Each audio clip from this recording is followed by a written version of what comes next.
Hello, and welcome to That Wannabe Film Class. I am your host, Ben Bellevue, and this intro is a bit different. And that's because I'm recording it after we recorded the actual podcast. Why, you might ask? Well, because I'm an idiot. You see, I thought my microphone was effectively recording everything that we were saying, but it wasn't.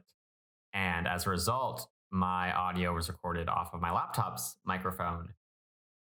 So it sounds pretty bad. It's not terrible. It is still legible. You can still tell what I'm saying, and I've listened to it enough that I think it isn't like ear splitting bad or anything. I hope you agree.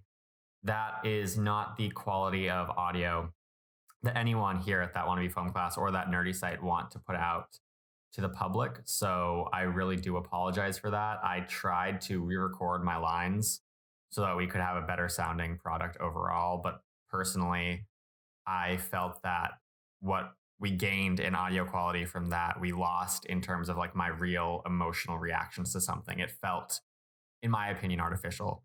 So with that said, I am presenting our Mad Max episode of That Wannabe Film Class with the original audio that is messy on my end. Personally, despite the audio mess, I think this is one of the best, if not the best episodes we've recorded so far. I really hope you take the time to listen to it. Thank you. And we are going to dive right on in. Hello, and welcome to That Wannabe Film Class, the show where we love movies. So each month we choose a theme and our members bring one movie that fits the theme for us to talk about. Maybe it's a movie they love. Maybe it's a movie they've been dying to see. Maybe it's a movie they just find interesting. I am joined by the woman who loves villains more than she loves herself. It's me. It's Chloe. Hi. Hi, Chloe. How are you? I'm fantastic. How are you, Ben? Awesome. I'm tired. I'm traveling right now, so I'm up in the Bay Area doing work stuff. And driving from San Diego to San Francisco is not the worst drive, but it's also not the best. Oh God, how long's the drive? 8 hours? Yeah. Without stopping? Ugh. More if you do stop? Yeah. I am also joined by the man with more opinions than one podcast can hold. It also me, Logan Wilkinson, that boy, that internet boy. That is you. How are you, Ben? I'm doing great. How are you, Logan? That's the more important I'm fantastic, man. I'm doing great. Awesome. Glad to hear it. Guys, today we're talking about our month theme, movies from the 2010s. And our movie this week is Mad Max Fury Road, as brought to us by Logan. Now, normally this is the part where I say like, hey, so why'd you bring the movie? What does it mean to you? But you hadn't seen this movie. So what made you want to talk about a movie you hadn't seen before? Yeah, I think in Fury Road's case, it was the fact that I have always wanted to see it, right? Like ever since it came out, like I've been very eager to see the movie. And I feel like it just became a film over time that just was like one of those movies that you're really eager to see and that you know that you'll love when you do see it, but you just don't see it. You just keep not seeing it. And then like 5 years pass and you're like, damn, I should really finally see that movie. And I have a show that can make me do it. And so I did it. I did that. That is our biggest purpose. That's true. Chloe, you're in the same boat where you had never seen this movie, which is great. I love when we can introduce people in this podcast itself, not just the audience, to new movies. So what was your impression of Fury Road before going into it? Going in, I don't know what I was expecting. Like, oh, it's a blockbuster, you know. People have never shut up about this movie, so I'm like, okay. They talk about it a lot. They talk about it a lot. It won so many Oscars that year. What was it? 2015? Yeah. So that's almost 5 years old now. Easy to me. I had to sleep on it. I didn't even put it in my letterbox yet, so I'm like, I don't know what I want to say. Well, you have an entire probably hour and a half to 2 hours of podcast for us to figure out exactly how you feel about this movie. That's true. Got 4 pages of notes for my recap and see how I feel again. Yeah. So I was the only person among us then who had seen this movie before, which is interesting because I feel like this is a movie that I definitely remember more based on how much it's talked about than based on the movie itself. Like I knew I enjoyed the movie when I watched it, But at this point, when Logan said, "Oh, we're watching Mad Max," my mental picture of it was just kind of like this. Oh yeah, it's Mad Max. Like people love it a lot. The nerd community loves it a lot. It's probably overrated because it's been 5 years since I've seen it, so I don't really have a great picture left in my head of how I feel about it. So it was really cool for me too to kind of go back in and reevaluate it and look at it fresh. Also, just because I understand film a lot better now than I did in 2015 when I was 19 years old in community college, having studied no film thing ever in my life. And now I can look at it from much more like film student perspective, which is pretentious, but also the thing that I bring to this podcast. So, hey, not wrong. We have the jokes and we have the pretentious film guy. I have purpose. It's fine. How does it feel being the token pretentious dude? It's weird. In film school, I was the token like more open to movies than everyone else person. It was like everyone else was like, oh, these are good movies. And like, Ben, you like some really mediocre movies. Like you enjoy Detective Pikachu. Come on. And I'm like, I don't know, man. It was weird and chaotic and fun. And I liked it. And then I talked to anyone outside of film school and they're like, man, you're pretentious. I'm like, I guess. Fair enough. Okay. Everything is subjective. Before we dive into this recap, as Chloe has so generously offered to do, that reminds me, for anyone listening to this episode who've been listening along before now, what we had been doing was the person who brings the movie is the person who does the recap. However, for this month, we've decided to change it up. We're going to have Chloe doing the recaps. And if you guys like that, we'd love to hear back from you because we think that's what we want to stick with going forward. I talk too much when I do the recap. I go into way too much detail. So we want to avoid that. More jokes. Before going into the recap, this movie is directed by George Miller. It is also written by George Miller along with Brendan McCarthy and Nico Lathoris. And that was interesting to me. So I did some research on who these two writers were besides George Miller. And obviously George Miller is like a big deal. He's made very good movies. But Brendan McCarthy was primarily an artist before writing Fury Road. And the reason he got a writing credit is because he came in to work with George Miller on storyboarding the film because the film didn't have a script. The film was just essentially thousands and thousands and thousands of images stitched together like a comic book to develop its story and its script, which I think goes a long way to seeing like how visual of a movie it is, which I'm sure we're going to talk about as we go into it. And then the other writer, I don't know as much about. He doesn't sound like he was an artist, but he is an Australian actor who had a small role in the first Mad Max movie. So, he went from being a guy lucky to have a role to a guy crafting an entire Mad Max movie, kind of. Nice. It's fun. Yeah. We also have Tom Hardy playing the namesake Max of Mad Max. We have Charlize Theron as Furiosa. We have Nicholas Hoult as Nux. And we have Hugh Keys Byrne as Immortan Joe. We also have Immortan Joe's 5 wives, quote unquote. We have, I'm going to butcher a lot of these names. We have Riley Coe, who plays Capable. Fun fact, she's Elvis's granddaughter. That is a fun fact. We have Zoe Kravitz playing Toast, who is also Elvis's granddaughter. Descended from, who is also Elvis's granddaughter. No, she's overall like entertainment royalty, but I was going to say she's Lenny Kravitz's daughter just to continue the musician theme. We have an actress I'm sure Chloe cares a lot about, Rosie Huntington-Whiteley, who plays Splendid and is also the woman who replaced Megan Fox in Transformers Dark of the Moon. That's her. How'd you like that? Did you know she was in this? I did. Okay. Yeah. Are you like a fan of her work? Because I know Dark of the Moon is your favorite Transformers movie. Mm-hmm. You're right about that. Yeah. I don't know. I only know that she's in those two things. I don't know if she's in anything else. I mean, maybe you're really attached to her Transformers performance. I don't know, man. She gained celebrity from being Victoria's Secret Angel, so she did transition. I think Transformers Dark of the Moon was her transition into acting. I think. And then she kind of vanished, came back for this, vanished again. She has a kid with Jason Statham, apparently. Oh, wow. They're engaged. Oh. Wow. From what they're engaged. I don't know that.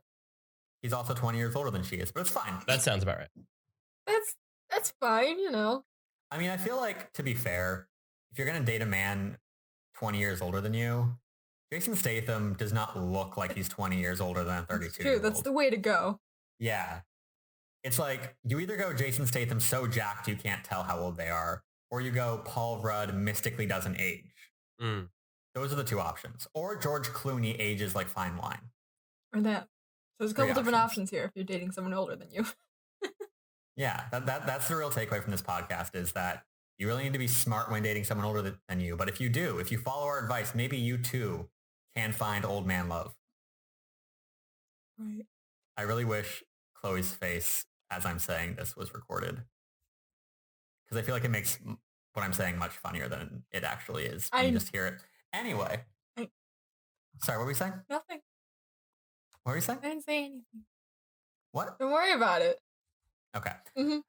We also have Courtney Eaton playing Fragile. I have no fun facts about her. And Abby Lee playing the Dag. These are the 5 wives, quote unquote, of Immortan Joe. Chloe, with all that said, yes, take us into this recap. Take us on a journey. We're going on a journey on the Fury Road. Whoa. Movie starts with a car revving, and I immediately just started laughing. So I'm like, this is the Cars movie now. I'm laughing thinking about it. I think Cars and don't think like Fast and Furious. I've never seen a Fast and Furious movie. You're fine. You're totally fine. No, maybe watch the first one, but otherwise, like, chill.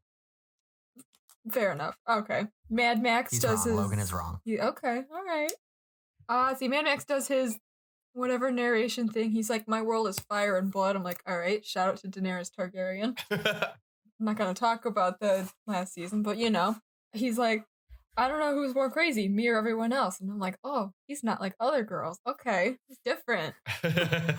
He gets kidnapped by the psycho dudes from Borderlands. Ooh. I don't know their names either.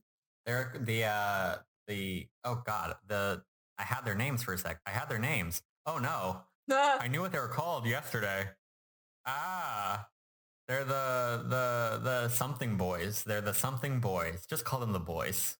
The boys. They're the boys. The boys. They're the boys. The boys. The boys in the hood. The hood is the car. Haha. So, Mad Max, he's kidnapped by the boys, given a sweet makeover, gets a haircut, back tattoo, but he decides that the branding is too much, and then tries to dip. And he hallucinates like the scariest cast of people as he's like running away from them, including like a little kid and a bunch of like creepy people. Scary. Yeah, I had a question about that because, and I forgot to actually research it, but obviously like Mad Max Fury Road is a sequel to the 80s Mad Max trilogy, and I know he has a family in the first movie at least. So is that like his it's his daughter and his wife, they're all dead. Yeah. Oh, okay. Thank you so much. Like I knew they were dead. I figured it probably was, but I also wasn't sure if like she was someone else that we might know. My immediate assumption was that's his kid. Yeah, same here. This boy's fucked up. He is fucked up, you know? It makes sense.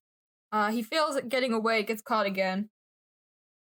Yada yada. And then we see Immortan Joe in his morning routine. He's disgusting. And his speech to his loyal following of, I call them white twinks here. That is just a sea of them. And also, I gotta say, I love the salute that they do, because it looks like an engine. The fucking thing. Oh, that's really cool. I hadn't thought of that. Yeah! I thought that's probably the intention. Probably intentional. Yeah. Did Immortan Joe give you, like, heavy Vader vibes? I got very heavy, like, Darth Vader vibes. With, like, I got, like, apocalyptic, fucked up version of Vader in Empire Strikes Back when he's, like, having the mask put on and you see the back of his head and it's all, like, deformed and everything, and then the breathing comes on. Okay, yeah. Thinking back, I can see that.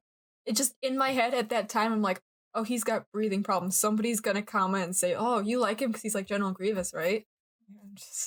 Oh, God. That's where my mind is just prepared for the worst. That's fair. You know? He also made me think of Trump, but, you know. Yeah, I see that too. It's gross. Mm-hmm.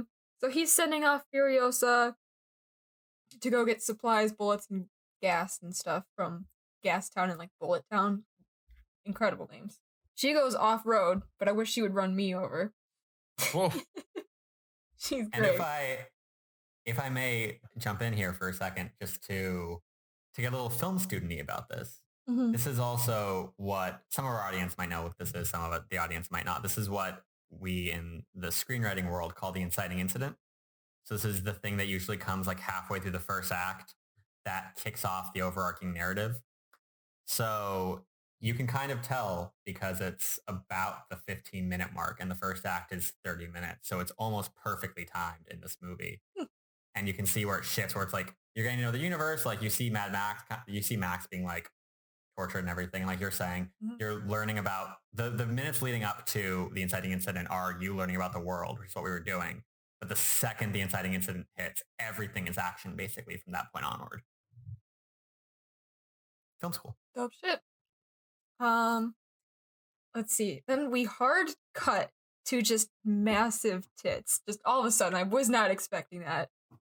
Because Morton Joe's a disgusting man and they're just being milked. It's gross.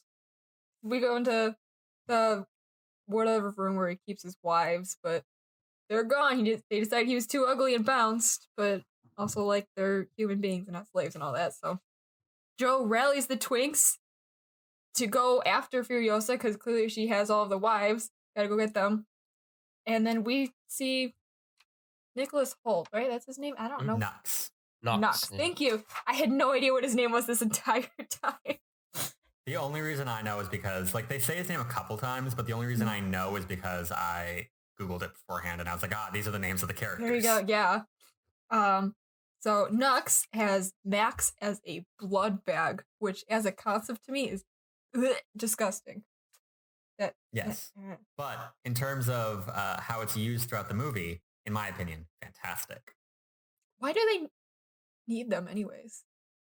Why do they need? I think the world building we're supposed to be set up with is that like everyone in this world or in a Morton Joe's, I'm just going to call it cult for lack of a better term. Mm-hmm. Everyone in the Morton Joe cult seems like sickly and diseased unless they're his immediate family. So I think it's kind of like these people are diseased, maybe irradiated by what took out the planet, and they're replenishing blood to keep themselves alive. So it's essentially like life support that they constantly need. I don't know if everybody needs it, but certainly like Knox like made it clear that like he at the very least has some sort of like terminal disease, like multiple terminal kind of illnesses. Mm-hmm. So like he needs kind of like transfusion. I only assume it's most of them because of the way he referred to it and no one questioned him. It wasn't like people were saying and be like, oh, this is weird. He was just like, no, it's in my blood bag. I definitely think it's like an established thing. I think they do have like blood bags, like for sure. Cause like he was in like the hospital kind of center thing, right? Like the whole like culture around like Morton Joe, which I'm sure we'll kind of get into, like I find really interesting, like kind of the world building they do with that. I absolutely love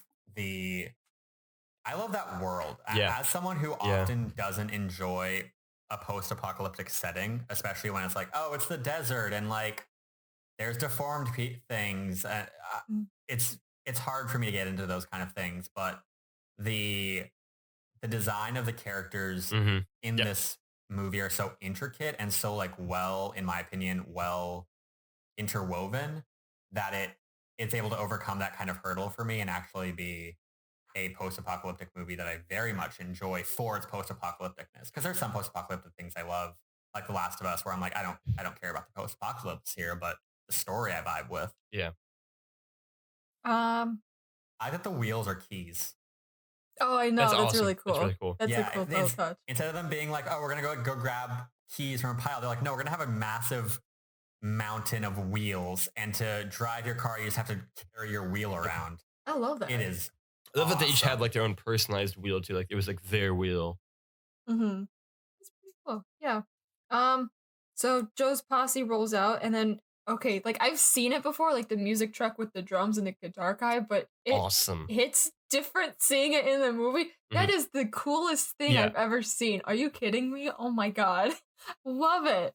So yeah, then we start the chase, which is the rest of the movie. I have anxiety, which just stressed me out the entire time.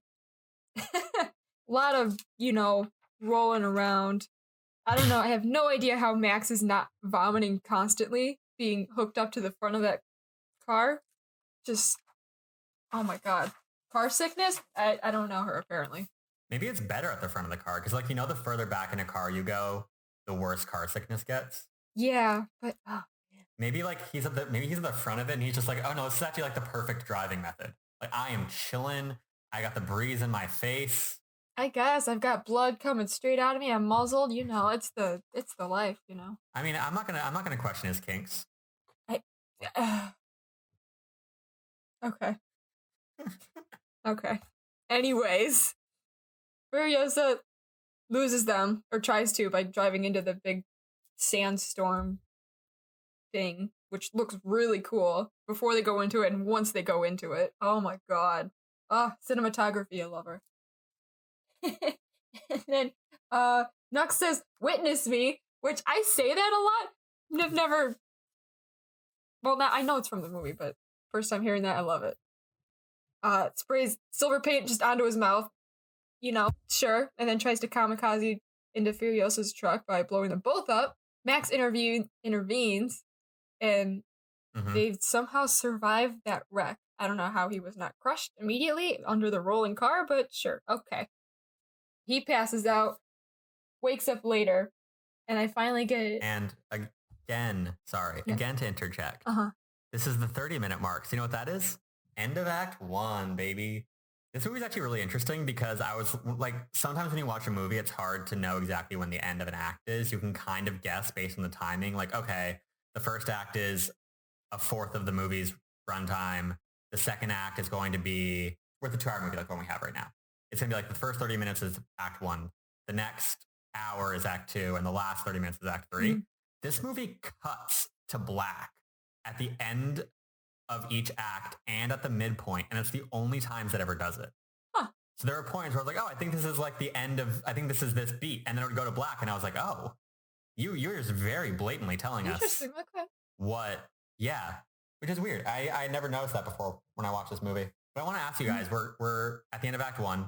We've had the first big chase scene. What are you thinking about the movie so far? I'm incredibly stressed out.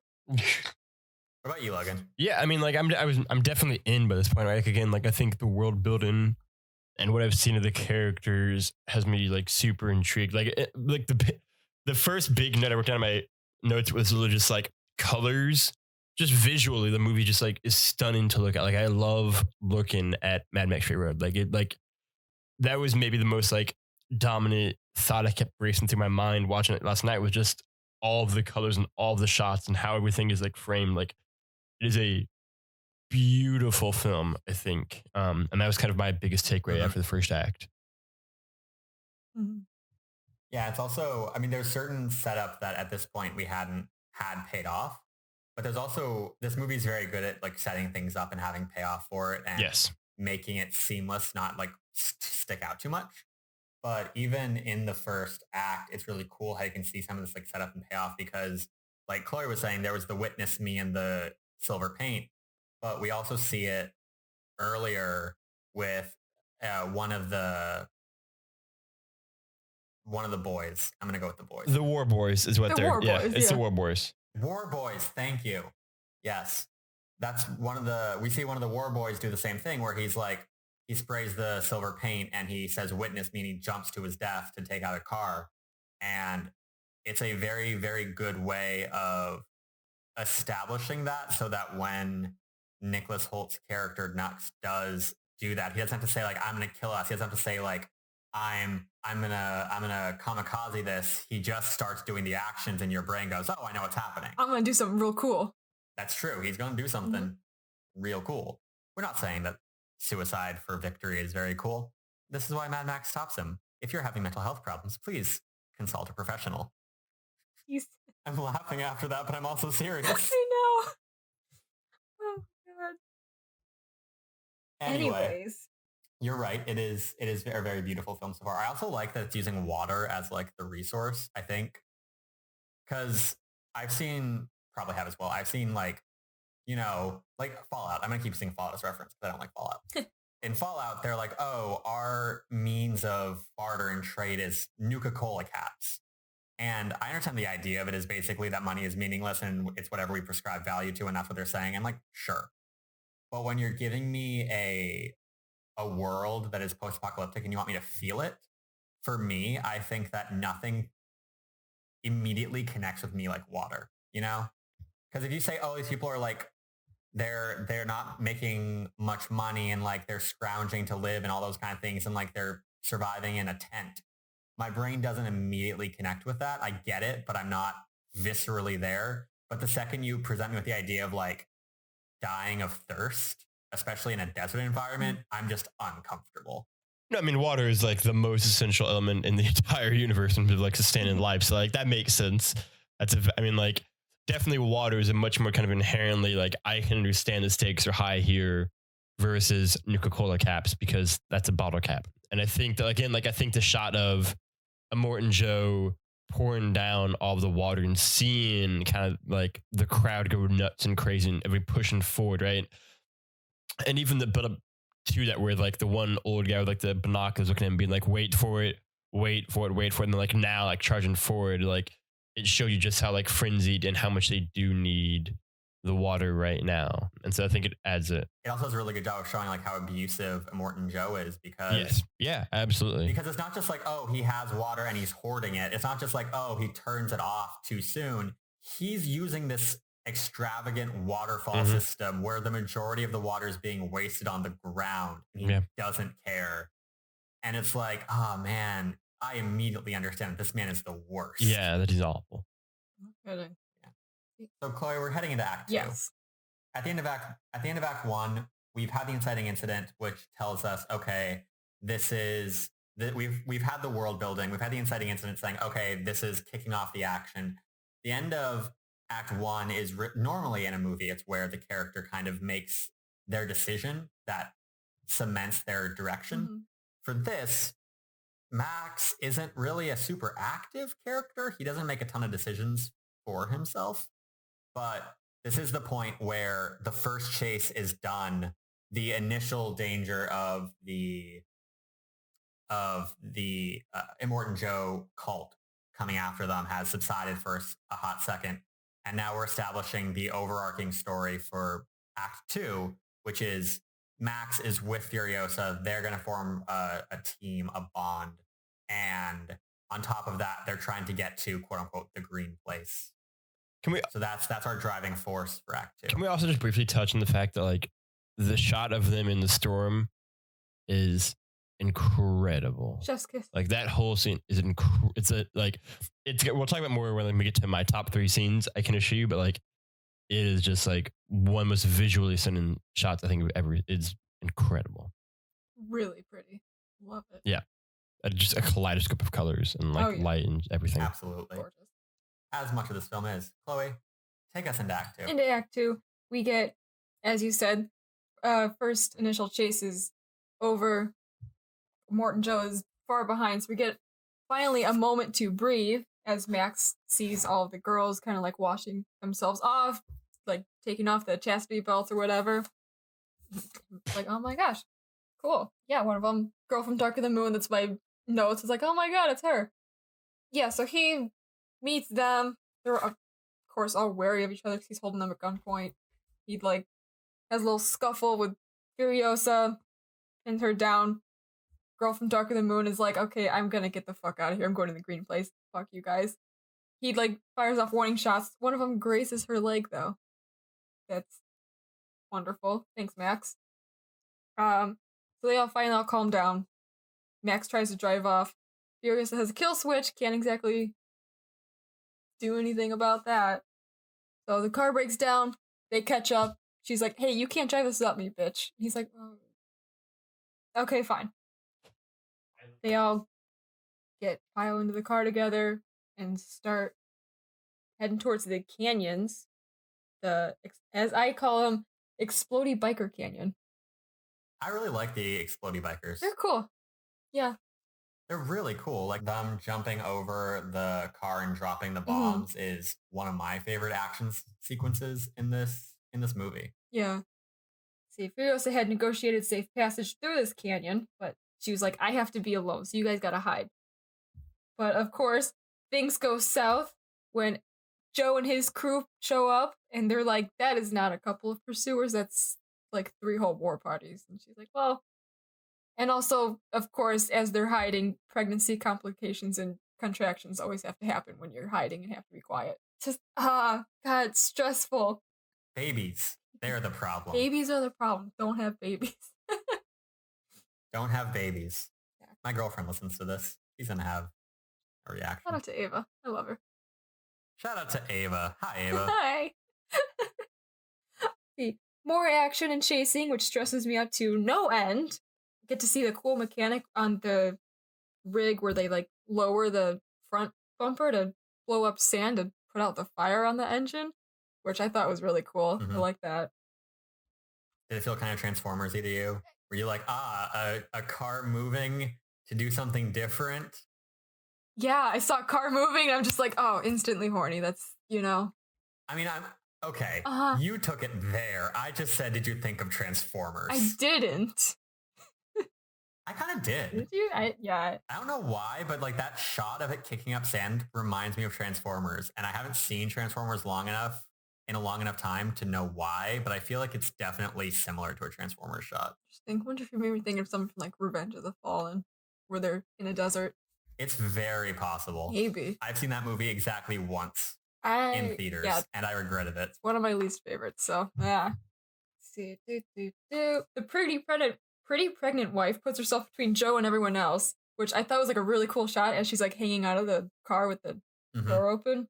And then 5 minutes later, she falls off and gets run over. And I'm like, oh, okay, that's cool. Like, all right, sure. She dead. She dead. That's also the midpoint of the movie, which, again, to bring this back to film structure. So, you know how we always say there's like an act 1, an act 2, and an act 3? That's all kind of bullshit because most movies aren't made with structure to that degree in mind. Some are. I'm not saying that like writers never do that, but a lot of writers don't. A lot of writers just kind of write, and you can use structure to analyze movies more than to actually create movies. But my point is, there's this idea in film of a midpoint, which is in the middle of Act 2, so essentially in the middle of the entire movie, something has to change that fundamentally alters, like the objective over the course of Act 2 is almost always still the same. But their way of going out about the objective usually shifts with the midpoint. Or there's like some tragedy, or just like something changes. And for this movie, that change is the death of Rosie Huntington-Whiteley's character, who's named Splendid, I think. Splendid, yes. So that's the midpoint. Sometimes the midpoints are like big, shocking reveals. Sometimes they're twists. Sometimes they're just, this character died. And everyone's sad. Just brutal, man. Yeah. Oh my God. So yeah, then the chase is again subsided as everyone kind of drives solemnly because they just lost one of their own. It's like night at this point, and they get stuck in the mud, of course, with their 16-wheeler car.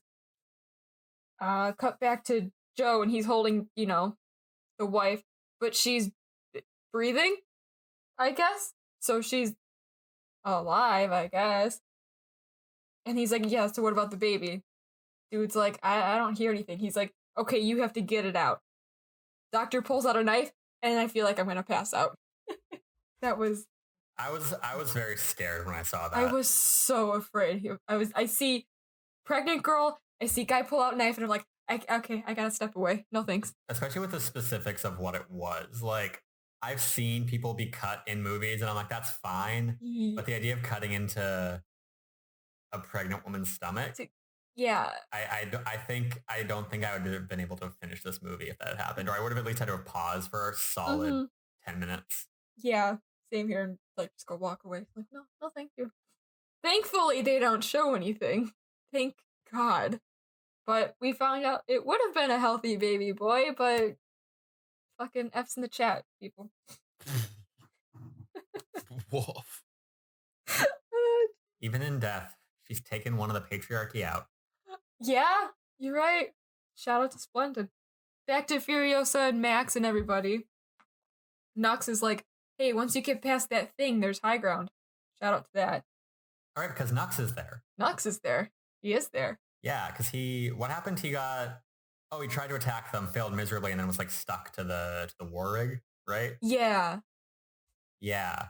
And then like So Nux had been like chilling out in the back of the war rig until one of the wives finds him. Yeah, the Elvis Presley's granddaughter, I think, is like, hey. Is that who it is? She's the redhead, right?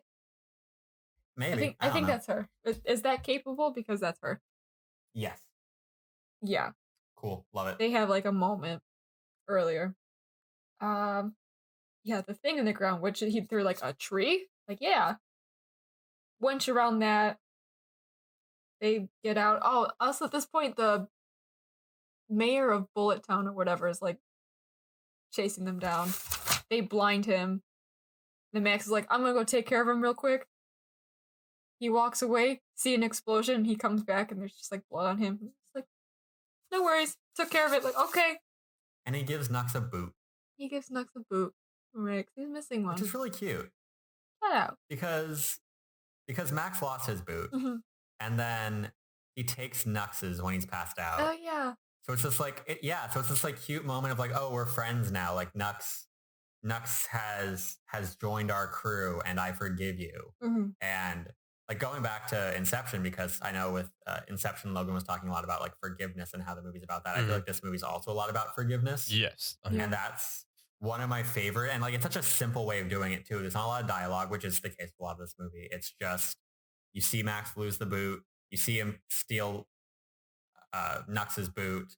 Nux is now like he's only wearing one boot for a while in this movie while doing some truly insane things. Oh yeah. And then Max goes out of his way to bring Nux the boot back. And it's sweet. It is. We love visual storytelling. Woohoo! Yeah, we do. So they successfully get out of the mud, and then they're driving through this creepy-ass swampland, which looks cool as hell. There's a bunch of crows, and there's these weird scarecrow-looking things on stilts. Stiltman. Sure. I don't know that's what they're called. They're creepy, but this place looks cool. Love that.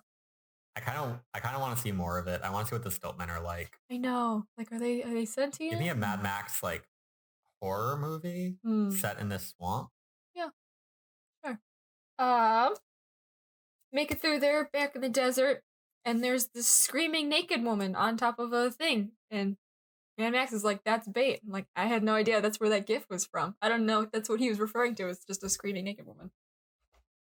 I specifically made a note when I was watching this of like, Chloe's going to comment on how this is the gif. Yeah, right? It was like, I know it's from this movie. What is he referring to though? Oh, okay. Yeah. Furiosa climbs out and she's like, this is who I am. This is who I'm from, my clan or whatever. Woman comes down, calls her people, and they're like, oh my god, it's you. You know, it's a sweet moment as they're reunited. And then she's like, okay, so we're heading to the green place. We have to go home. And they're like, wait, you came from west? You already passed it. And then we realize, oh shit, creepy swamp place. That's the green place. Uh-oh.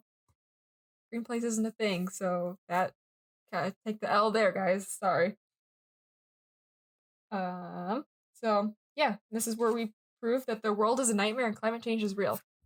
We have that very beautiful shot of Furiosa walking off, collapsing to her knees. It's a really cool shot. There was a Twitter trend, I think maybe a month ago, maybe a bit earlier, that was like, oh, what's your favorite shot of the decade in film? Mm-hmm. And I know a lot of people use that shot as their pick.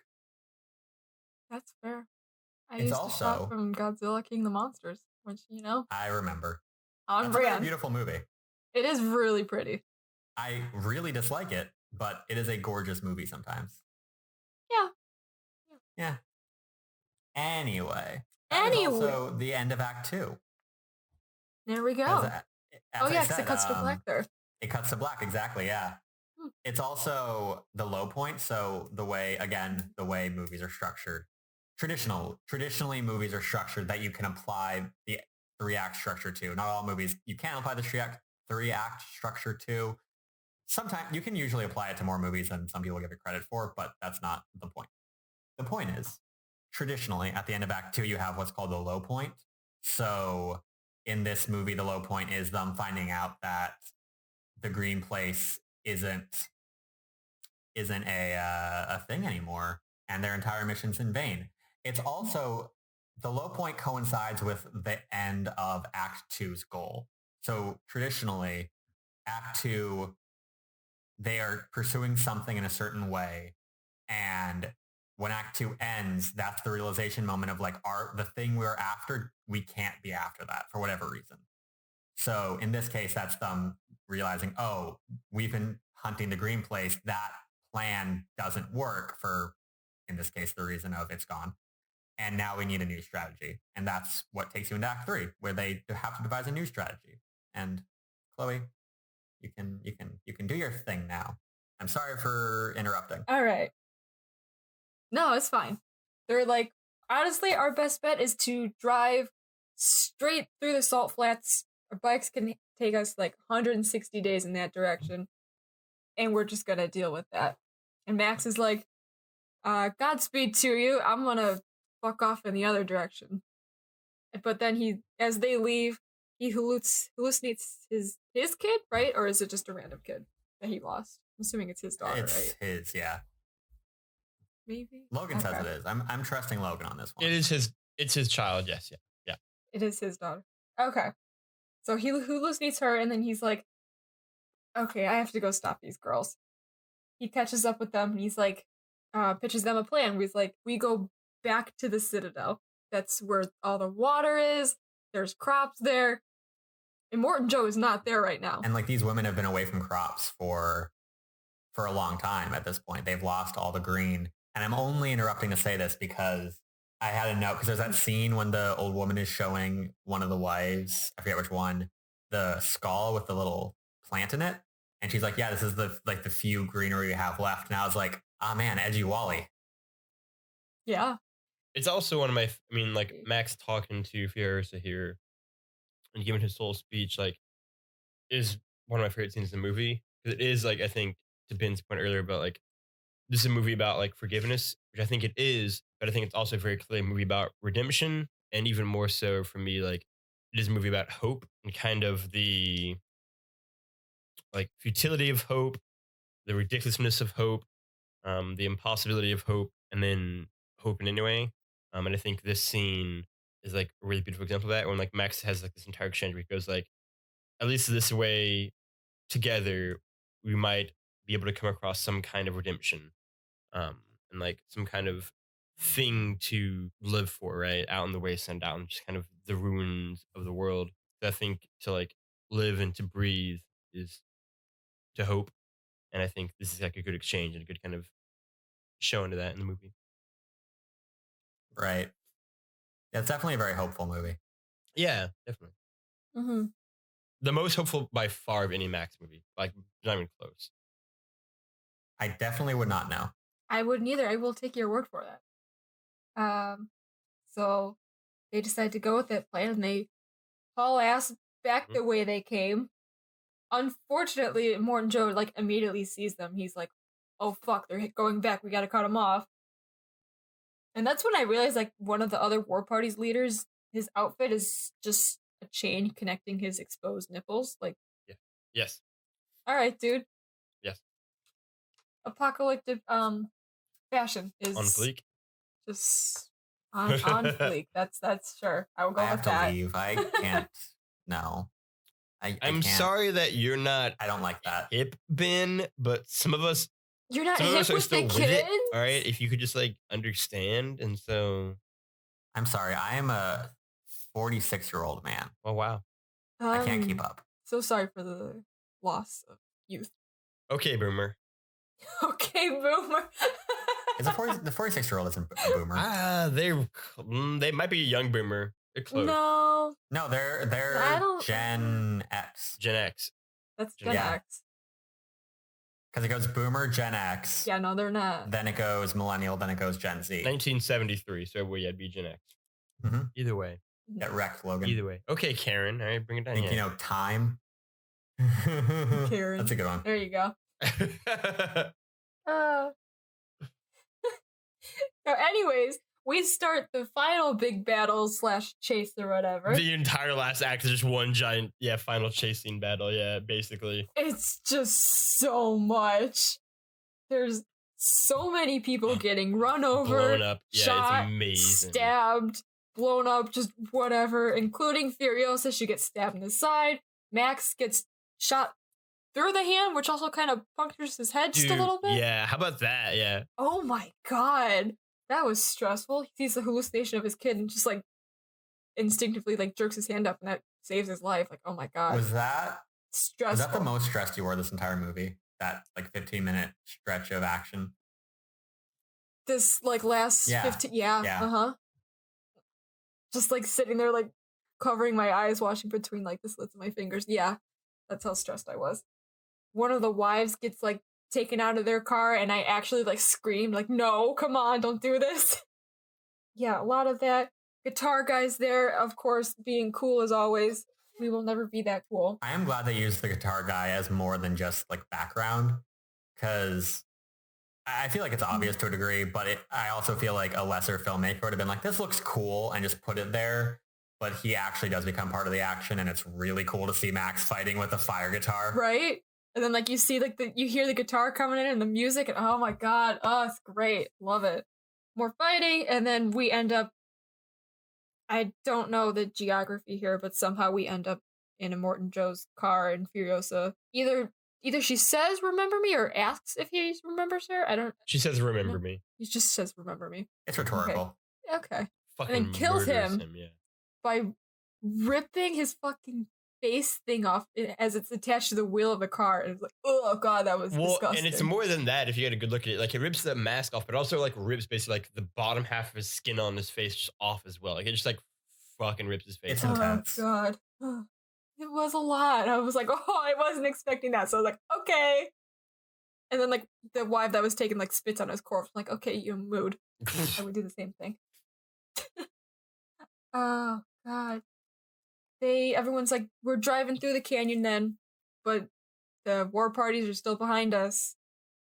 Knox is like, he says, witness me one last time before he sacrifices himself and like swerves the car just to cut everyone off. And I was like, oh god. It's such an emotional moment. I love Nux. Aw. Get attached to him and, sacrificial death. Like, oh, Yeah. love you, but thanks. So then another solemn drive, home stretch back to the Citadel. And Furiosa is dying because like her lung is collapsed or whatever. Every breath she takes is just suffocating herself. And I know the way to fix that is like you stab them in the lung just to bring air into it. But god, I hate it when it happens in movies. Just like, I don't know. I see a knife and I see a body. I'm like, okay, I can't. I didn't know you were so squeamish. It depends, I guess. Surgery, more like impromptu surgeries. I can't. I think George Miller was an ER doctor before becoming a director. So this is definitely like, this is something he knows very well. And I don't know, I haven't seen a lot of George Miller movies that are on the more violent side. I've only seen like, actually I can't tell you guys what other movies George Miller has made because I'm using that for trivia later, but ignore that. Okay. Point is, I haven't seen his other more violent ones, but I imagine that that's probably an element that comes into play with it a lot because he does know this stuff quite well. Or someone does. I know for sure someone involved in the making of this was an ER doctor. I assume it's George Miller. I forgot to check. Okay. Fair enough. But yeah, no, if someone's on a battlefield somewhere and they like pull out a knife to like do surgery or something and I have to like turn away. I'm like, I can't do that. Someone getting stabbed in a battle, that's fine. Surgery, no. Forget about it. And so he saves Furiosa's life. He was also a universal donor. That's why he was a blood bag. Which is another very good moment, of like setup and payoff, because if they'd had that scene happen and Max hadn't been established as a universal donor and they were just like, she needs a blood transfusion, and he was like, I'm a universal donor, that would have been like the dumbest Deus Ex Machina ever. But because the fact that he's a universal donor is so interwoven into this movie and its plot, that when this comes, you're like, yeah, the setup in this movie is so good. Good. Thank God. They make it back to the Citadel, show off this dead Joe corpse, and they throw that on the ground, and then the crowd just like absolutely eviscerates the body. Like, oh my god. Can we also talk about the shot of Max standing on top of the car after he's kicked Joe off? Because there's just the moment of like him up there, and it's beautiful. He looks so cool. Mm-hmm. For most of the movie, I'm kind of like, yeah, like Max is cool, but like I like other characters more. But in that moment, I'm just like, God, I love Max. Sure. Well, I think it's also like the arc of where his character has gone from like beginning to end to see him at that point. Just like, yeah, like hell yeah, like Max has like earned that like on top of the car moment. Mm-hmm. Mm-hmm. And the crowd chants to let them up, and they do. So they're on the elevator going up. Water starts flowing, which is still what a waste of all that water. They need to find a better system. Please collect that. They really do. But for now, it's free. The people can have as much as they want. Let's see. The wives and Furiosa are lifted up. Max does not go with, though, but he kind of like in the crowd like nods in respect at Furiosa. And then he fucks off to do God knows what. And that's it. The end. So, guys, this brings us to the big question, which is, well, we'll build up to Logan as the man who chose this. Fair. I don't know. Okay. Because the violence, and I guess, is a turnoff. But, like, I know people love this movie so much, and I tried really hard, but I don't think that I liked it. You don't think you liked it at all? Or you just don't think you loved it? I definitely didn't love it. It's an Do you think your feeling towards it is skewed negatively because the hype was so high?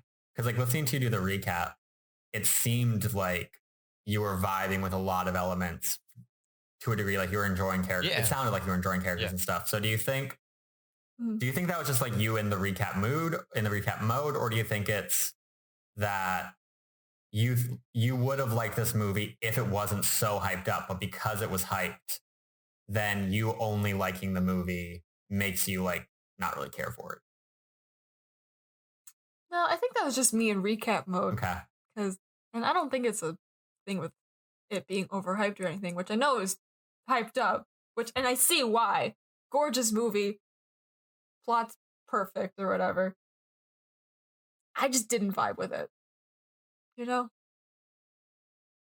Which I wish I could come up with a tangible reason, because like that's the reason why I didn't give it a rating or like a review or anything on my Letterboxd, which is like what I do as soon as credits start rolling on a movie that I've just seen. And I was like, okay, I'll sleep on it, see how I feel the next day, because I watched this yesterday. And today I'm still like looking at my recap, thinking about what I want to say about it, because I can't come up with a reason. And I don't know why I don't like it. I mean, that's valid. Like sometimes, like art is subjective, and sometimes it's easy to be like, oh, like I don't like it for this reason, this reason, this reason. Sometimes things just don't connect. What did you think, Logan? Yeah, I liked it quite a bit. I think like I said last night when I was watching it with my girlfriend that I think it's in like immediately like in my top 5 or 6 most beautiful looking movies I've ever seen. Like I genuinely just absolutely adore the act of looking at the film. I think it's just so visually stunning, and like I definitely think you can see that they like storyboarded the shit out of this movie and like focused so much on like just the actual visual composition of every shot and like frame of the film and like the layout of it all and the colors of it all. Like it's very much clear like there's like love dripping from that. For me, I think a thing that I like about Fury Road a lot is that I liked it more as the movie went on. Like I think it built on top of itself really well. Set by like as each kind of act and each kind of minute passed, I enjoyed more and more of the movie, so that by the final act, I was just completely into the giant, bonkers, mad, absurd, over the top, ridiculous fucking fight scene that lasted for like 45 minutes, basically. And it was rad and awesome, and it worked so well for me. I think that like the payoffs with like basically every character, I really dug. I think that that shot of Max on the car at the end, if he kind of pushes Morton Joe's body off, is awesome. And I think it's awesome largely because we've earned that as an audience and he's earned that as a character. I think the themes of kind of hope, forgiveness, and redemption, kind of that trinity that is kind of, I think, the heart of the movie, builds really well together and kind of, I think, is fleshed out really well as it goes on. Like by the end of the movie, I definitely really, really enjoyed what I saw. I think it is a great kind of reinvention of this character and that world, especially for like a 21st century post everything landscape. But most of all, like it's just like one of the most like unabashedly like female empowered movies I think I've seen, and like regardless of genre, like in any genre, it's just like dripping with just like fuck every man in the world. And like literally to the point where it's like it is like a matriarchal society that it like saves the world basically. And like all of the men, like every man, like all literally just like that's only men are in a more injured society. Except for like 5 women who basically destroy the entire thing. And it's like it's fucking incredible to watch. Just unbridled anger and rage. But also the fact that like the women in this movie are the ones who are the most unabashedly like hopeful and optimistic and kind of believe in their kind of capacity to do like impossible things to like enact change and do good in the world. No, like it's really great. Like it is George Miller is somebody who like is inherently very political, I think, in his works. And I think that is very clear in Fury Road. And it's a great film. How did you, Chloe, feel about it as a feminist piece of media? Yeah, shout out to woman. Yeah, hell yeah. So you felt like its feminism worked? Oh yeah. Okay. Yeah, I think that's one of the few parts of the movie that I do actually like. I guess I'm more hung up on the things that don't deal with Furiosa and the wives. Sure, yeah. I don't know. That's just everything else. But yeah, every scene with them I love. Fucking yeah. And, power to them and fuck the men. Love that shit. That was a big element for George Miller going into making this movie, was that he wanted it to be feminist. And he actually consulted Eve Ensler, who is a playwright best known for something called The Vagina Monologues. It's a very well-regarded feminist play that I think they put on as productions at a lot of colleges. I know I have a girl from my high school performed in them like every year when she was in college, I think. And it also got made into a movie. So that was a big part of it, was George Miller working with her to be like, I want this to be as effectively feminist as it can be. I don't want it to just be like a man's idea of what feminism should be, which is really cool. Shout out. Nice. It's also really well received by disability advocates for its representation of disability, particularly through Furiosa. Yeah. Yeah. That's really cool. She doesn't have an arm. Yeah. I love that. Cool. Going past just like general thoughts on the movie, guys, who's your favorite non-protagonist character? Like Logan was saying earlier, Furiosa and Max kind of share the protagonist role. So I'm going to say we can't choose either of them. Actually, you know what? Strike that. We can't choose Furiosa. We can choose Max. Okay.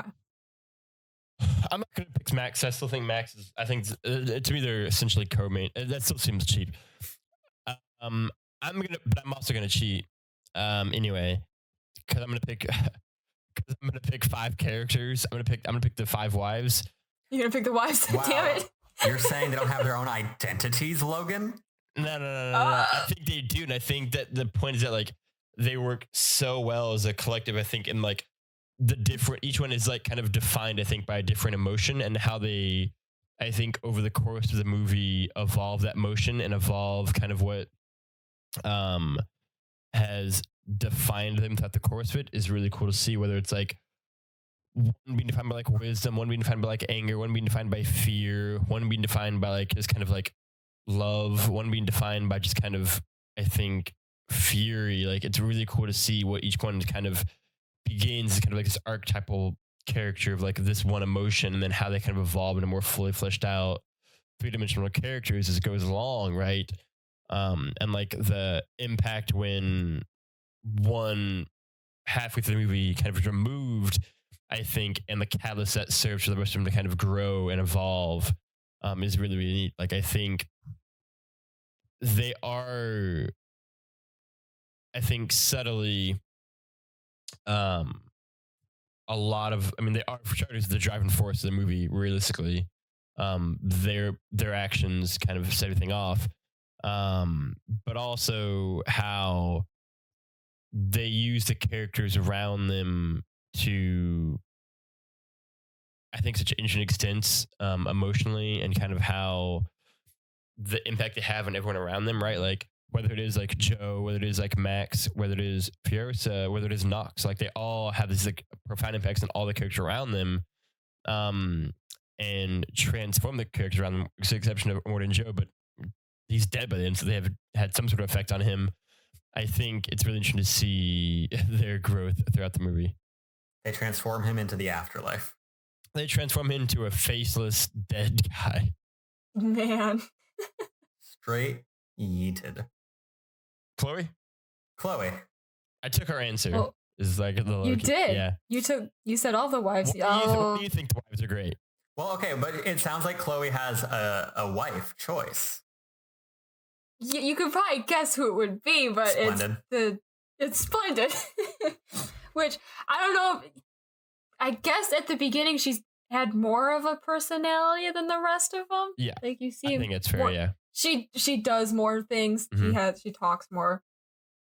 I think she's kind of the like I was saying, that her death is the turning point of the movie, and I think what is going off of what both of you are saying, because the wives do have such an influence on everything else, I feel like Splendid's death is kind of what motivates the other wife characters to become more active. Up until then, they're kind of relying on Furiosa and on Splendid to be the kind of like active deciding forces in the movie. But the death of Splendid, I think, kind of kicks them off into being their own characters. So she definitely is a driving force. Right. So was her death tragic for you?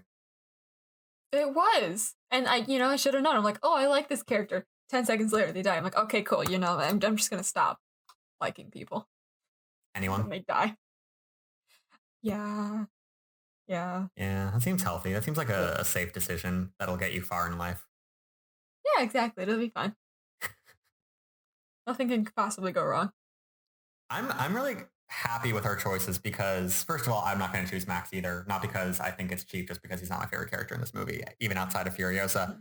But my favorite character is Nux because he's in a lot of the scenes that I love the most. B, especially with this viewing, I think, admittedly, it's been a long time since I saw this movie, and I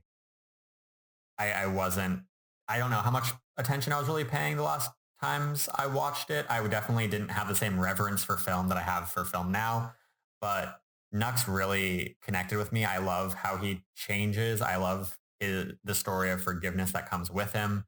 I'm always a sucker for the character that makes the sacrifice play to protect his new friends and /family. So I'm a big Nux fan. Also, Nicholas Holt's best role. I'm going to say it. Ooh, I'm gonna do research and I'll get back to you on that one. Okay.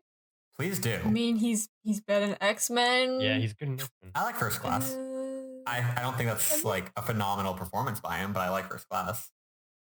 No, I'm just trying to think of other things that he's been in. That's the first thing that comes to mind. Logan is being our research boy right now. I love it. While Logan's doing that, Chloe, why don't you tell me what your first... Actually, I'm going to ask a question before we get to favorite scenes. Do you like Warm Bodies? It's fine. Oh, yeah, that's what he said. Yeah, I forgot he was in that. But yeah, I enjoy Warm Bodies. It's not like an amazing movie. I read the book before I watched the movie, and I think that hurt my appreciation of the movie. That definitely probably did. Yeah. What am I saying? Oh, Chloe. And Logan also, but I don't know if he's doing more research. Is this the best reboot ever made? No. What do you think it is? So I saw this question earlier, and so I started writing them just a quick one. And also to be fair, I think depends what the definition of reboot is, because this technically isn't we're getting into weird territory where it's like this technically isn't, like, you'd argue like a reboot. I mean, it's rebooting the franchise in sense of like it's bringing it back. Some of the ones that I'm saying aren't necessarily a reboot either, but like Batman Begins, right? Like Casino Royale, I think. Like Dread, even. Yeah, I've seen all these.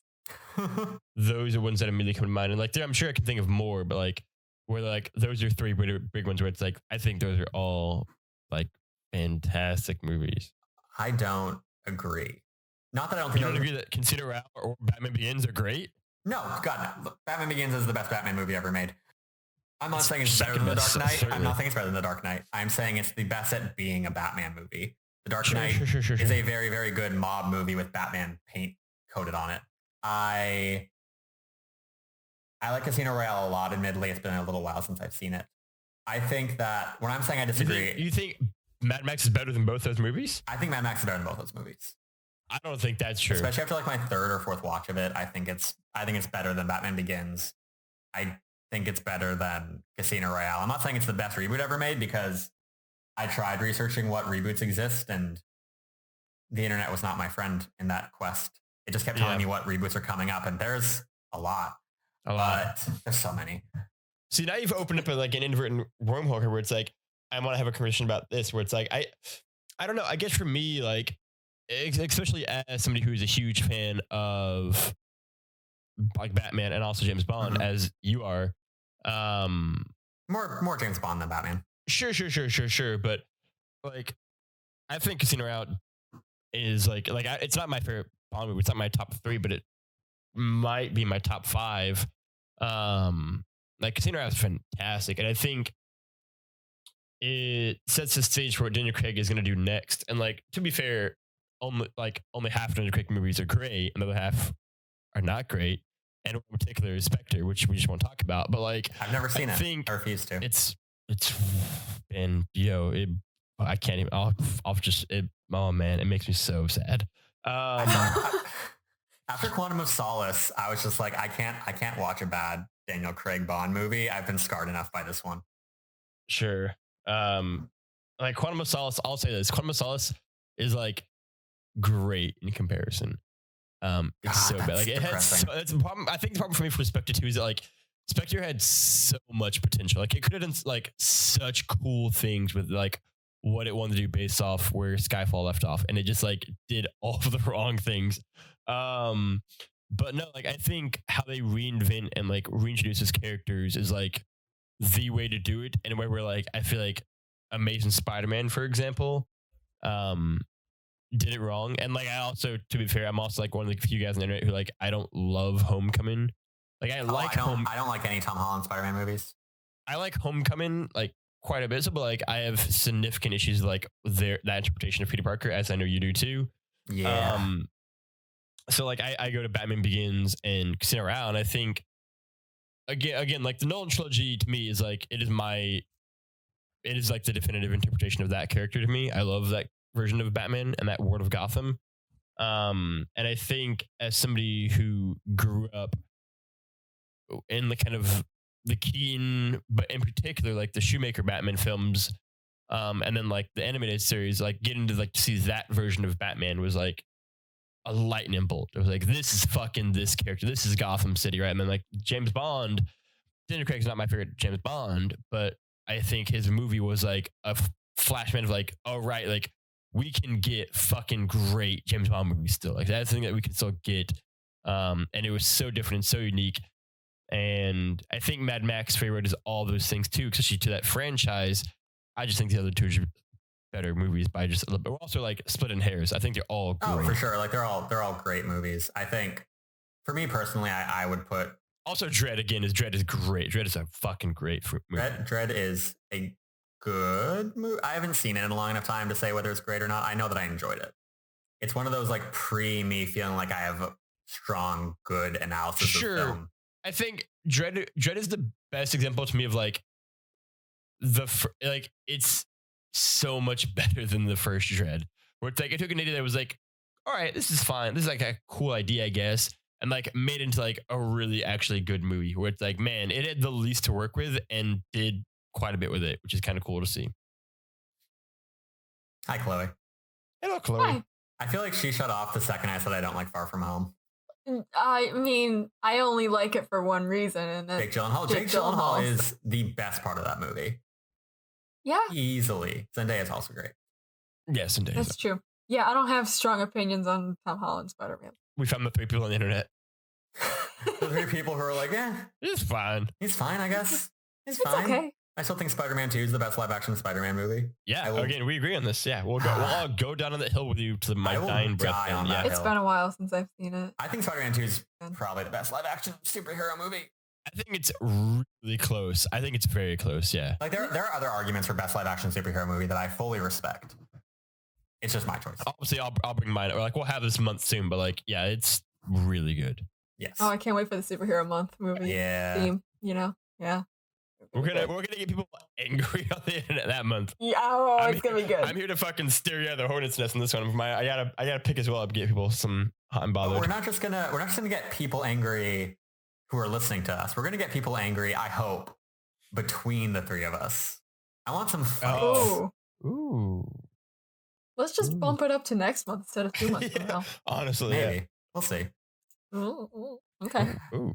I mean, we can talk about it. We can figure it out. We can pitch ideas. Anyway, guys, what are your 3 favorite scenes? Let's go around the metaphorical table here. So, Logan, you give us one of yours. We'll go to Chloe. We'll go to me. And we'll go back and forth. Okay. Logan, kick it off. Yeah, I mean, I already mentioned it, but the scene in the storm is cool both because like it is like a visual like delight that is like legitimately one of the coolest visual things I think I've seen, but also because I was like, oh, it's a sandstorm, that's really cool, and then you get inside of it and it's like a giant fire lightning sandstorm like all smashed together, and it's incredible. Like it is amazing. Like dope. It is basically like it felt like we'd like momentarily like wandered into like a Star Wars movie, and we're just like on a fucking like crazy. It was like this is like next level amazing shit to see. Like it is, I think in a lot of ways kind of like the visual highlight of the film. I'm sure it was like the amazingness of it all and like the magic of that world.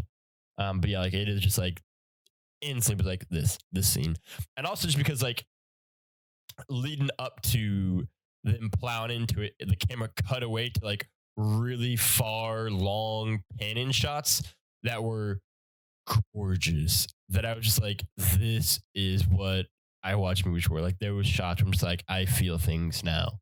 Those are also such, though, for me as someone who like knows Mad Max Fury Road fairly well because I saw it, when it came out. I don't think I saw it in theaters, unfortunately, which is depressing, but not the point. As someone who's seen this movie a couple times, those are shots I so quickly identify as Mad Max Fury Road. Mm-hmm. So like in the first scene or 2, we have the shot of Max driving away before he's caught, and we see that like wide, very far away shot. And my brain immediately went, oh yes, we're in Mad Max Fury Road. Like this is this movie's kind of shot. I don't know what my driving point of that was besides just saying the movie does it a lot, but someone smarter than me who's listening to this can probably be like, this thing, the idea. Anyway, Chloe, what is one of your favorite scenes? I mentioned it earlier, but it was during the chase through the canyon, the first chase through the canyon, where like Immortan Joe has like a shot on like Furiosa or Max, I can't remember who, Furiosa. But then like Splendid like opens the back door and just kind of like all the wives like hold her in place because he won't shoot her, he's her favorite, whatever. I just think it's a really cool shot of her just like hanging out of the door. It's excellent. I like it a lot. It's excellent. It's weird talking about scenes in this movie because to a degree it doesn't really have scenes. No, I'm just thinking of just shots that I like, honestly. Yeah. Like going off that, one of my favorite scenes, quote unquote, is the shot of when it's all blue, which also I love the blue shift. It's a very good like refresh of visuals, and I love when they use like candles and stuff in the blue, so you get that orange light in blue. Anyway, I love the shot of Max trying to take the sniper shot And then when he hands it off to Furiosa, and they're just kind of like perfectly in sync at this point, and they trust each other, and I love it. I love it so much. Their relationship as a whole and how it develops is one of my favorite things in this movie. Hands down. Real good. It's real good. Real good. The amount I've invested in characters in this movie, despite the very minimal dialogue, is so impressive to me. I don't think I will ever get over it. Logan, what's your second favorite scene? Yes. My next favorite scene is just the entirety of, again, like just the final fight, all of it. I think both in terms of like the way that it pays off in an action fight, like emotional beats and like sacrifices, like multiple characters sacrifice themselves, and then come back and like sacrifice themselves again and like come back and do it again, all in the manner of like one fight. It just keeps going. The fact that it's just like this like giant sprawling all over the place like long fight that works, right? Because like some movies, Man of Steel, do long fights badly. Man of Steel, and Fury Road does this long giant epic fight so well. And I think part of that is because of the different characters and kind of beats and different kind of scenes around, like Max jumping from like car to car to car to car to car to kind of keep momentum going that way. Furious in the kind of the cockpit doing her stuff over there. Like each character kind of constantly moving around and constantly being interaction. The camera constantly cutting between them all, I think helps build things and just push it further and further ahead. And also the fact that they're all like literally racing towards something, I think helps add in tension and stakes too. But it is just a like incredibly well orchestrated piece of choreography and piece of like action. And I think to me, it is a good example of a movie that has very little dialogue. Like I imagine going forward, this is going to be the film with the least amount of dialogue that we will probably talk about for a long time. And that scene or scenes is a great example for me of how the movie conveys the story so effectively and so well. Because you get so much information with very little said just by watching and listening and seeing kind of all the different actions in the world around you. I'm gonna say something kind of controversial, probably. You don't like the final fight? I don't like the final fight. That's fair. That's totally fair. It's too much. Like I get why it needs to be so much because the movie is all the chase. So and it is building and it has already established this like giant brigade of people chasing them and they can't not pay that off. So everything about it, like conceptually, I get, but especially not all of the final chase. And there's definitely, like you're saying, there's a lot of really great moments within the final chase that I also love. But just the chaoticness and the length of it and just like it's jumping around all these different cars and I'm starting to lose track of where things are. And I'm just like, I'm exhausted because it's so good. I think the chase is one of the things that I'm, aside from them driving into the storm and the initial chase with like the whole army of cars and the guy playing the fire guitar, this chase is the thing that I definitely remembered the most from Mad Max Fury Road. So my impression of Mad Max Fury Road going into it was like, oh, it's this like, everyone says it's like this long chase. That's all it is. And like, this is the visual I have remembering it. So I'm just like remembering this constant action movie, but it really isn't. A lot of it, even though it is a chase, a lot of it is slower and more like there's a lot more character moments. And a lot of the action is like, you know, like the scene I was talking about of them taking the sniper shot. That's a much slower scene than the frantic action of this final battle. And it's just, for me personally, I not say that it's bad, not say that like it ruins the movie or anything for me. It absolutely doesn't. I love this movie. I think from the sounds of it more than both of you, but it is a moment where I'm just like, I'm exhausted. This is too much. I need you to slow it down. And it does. Once they get into the canyon, I like it again because it is a lot more streamlined of an action sequence. But that initial start of that fight, oh God, it wipes me out very fast.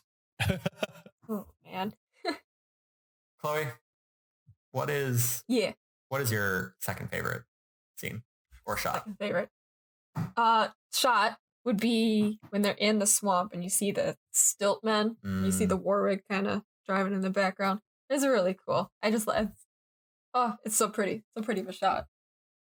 The entire movie. It's also the gorgeous. So pretty. Yeah. Also, this is the part where it's all blue and that you talked about earlier with the candle. If they bring that into the blue, and oh my god, all the colors, it's gorgeous. I love it. Visually, I love this movie. Yeah. I really want to watch the all black and white version of it now. Ooh, forgot that was because they released an official monochrome edit of it, so it's not just like turning down the colors on your TV. It's like officially like professionally edited with that color palette. And even watching this, because I saw The Lighthouse not that long ago, so I'm kind of in a very black and white mode, and The Lighthouse has similarities to this just in terms of like minimal characters. Not Fury Road doesn't have a single location, but so much of it's based on the war rig that it feels like a single location. Like not a lot of dialogue. So there are definitely moments in this movie where I was like, man, I really want to see what this movie looks like in black and white, because like The Lighthouse was in black and white and that was gorgeous. And I was like, oh, right, that exists. And I now desperately need to see it. My second favorite scene is an actual scene, changing it up. Whoa. I know, right? It's like this movie had a couple moments where it wasn't just flowing from one thing to the next. I really love the introduction of Nux in the blood bank hospital with the wheel. I love Nux as a character. B, I think that's a really good way of establishing a lot of things about this world. We learn about the whole blood bag thing, which is like important. But more importantly, we learn about just the way this cult teaches its people to believe and behave. And I love the complexities of the cult and the way these people value things, and this idea of like, oh, we will kill ourselves for victory because we believe it'll take us to Valhalla, which is like obviously not original, because like Valhalla is a Norse myth, and the whole idea of like dying gloriously in battle is a Norse thing. But it's really cool to see how it affects them. It's also just cool because these characters, like the enemy characters, will do some very messed up things, and you believe it because you're like, yes, you like in a lot of things. Again, going back to video games like Borderlands or any game really, there'll be the suicide characters that'll attack you and like explode, and that's a thing. And you always kind of treat them as like crazy. It's like, oh yeah, they're crazy ones. Like they don't really make sense, but they work mechanically. And I think this is a very effective way of making me genuinely feel for these people and be like, no, like you've been warped mentally to believe that this is the best thing you could be doing, and that it's like a glorious thing and it will bring you salvation. And it's so good. Solid points. Yeah. I love it. I love the War Boys. I can tell you really vibed with them. I love how messed up the culture of them are. I love it a lot. There. Finally, this brings us to our last choice of scenes. Logan, what is your third and final scene? It's one I mentioned earlier as well, which is the scene where kind of Max talks to Furiosa to kind of convince her to go back to the Citadel, and gives the whole spiel about like this can be a way for us to kind of redeem ourselves, and it's kind of the culmination of the movie's theme on like redemption and hope kind of blurring together. I think it is a really beautiful conversation between the two characters. And I think for me, as somebody who is a sucker for like hope and optimism and just like sunny way stories and feelings and emotions anyway, I really dug this scene, and kind of I think the change that you can kind of suddenly see in Max, and how for one brief like 3-4 minute stretch he becomes hopeful one, and has to kind of convince Furiosa, and it's just beautiful. Chloe, what about you? See, mine isn't profound or anything. It was a part that made me laugh, and it was when he was going through the truck and just picking out all of the guns that they had hidden and throwing them in a bag. A great choice. You know what? Very fun.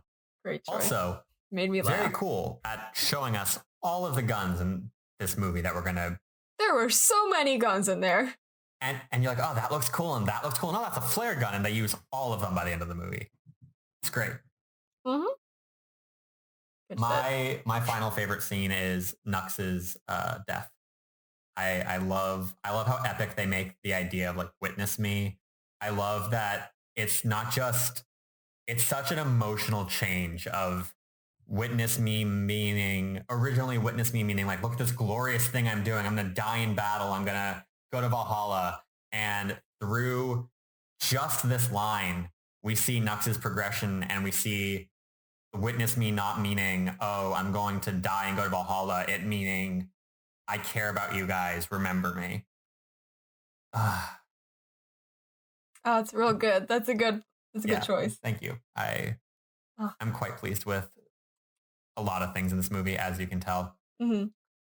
So before we dive into some games, a couple tidbits, and there's some details, some little things you can learn. This movie had it came out in 2015, as we said. It had has a 97% on Rotten Tomatoes, which was the best score for that year. It also made $329 off of a $185 million budget, which is the high estimate. It might have been more like $150 million. So that's not like super successful financially, but it did well enough. It also was nominated for 10 Academy Awards. It won 6 of them.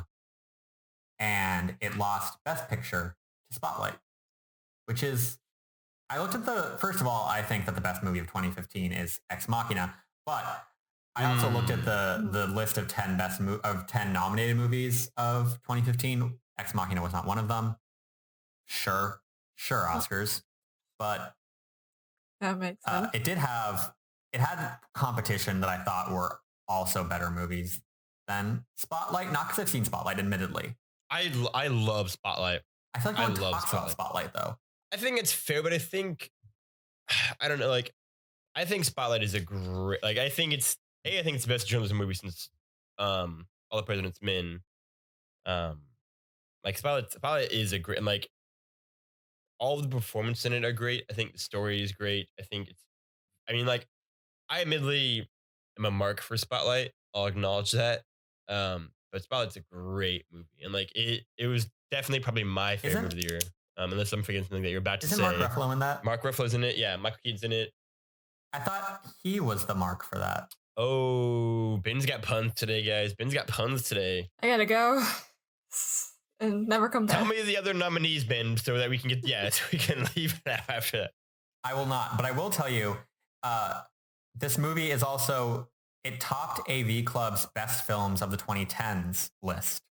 So Mad Max Fury Road? Mad Max Fury Road was their choice for the #1 best movie of the 2010s.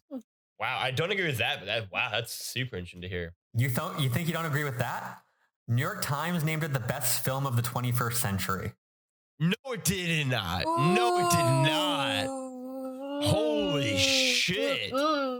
No. Wow. No. Oh my God. Yeah. Now the New York Times called it the best movie of the 21st century? Yeah. What are they smoking over there? I like this movie a lot. Holy shit. Oh my God. You're right. I know did the movie's not expect good, but that. Wow. You're like, oh man, New York Times, man. 21st century? Wow. What was? Do you know what do you know what the runner-up was? I'm so curious now. I didn't check. You are free to check right now if you'd like to. Yeah, I'm gonna check right now and find this list. I'm gonna throw out some more tidbits. Yeah. So okay. Where is my tidbits? There it is. Miller has stated that he has 2 ideas for Mad Max sequels that feature Max as well as a Furiosa spin-off sequel. However, these are currently stalled by pay disputes with WB. He's apparently owed like a $7 million bonus and he didn't get it. I've said that it's praised by feminist critics and disability advocates. I said that there's already also a black and white version. Also, fun fact, the black and white version, when I checked, was free for rental on Amazon last night. I also own, when we went to watch this, I was like, oh, I thought I owned this. I don't. And I didn't really want to rent it and then not own it. So I bought it. That's how much I care about this movie. Nice. I love this movie a lot.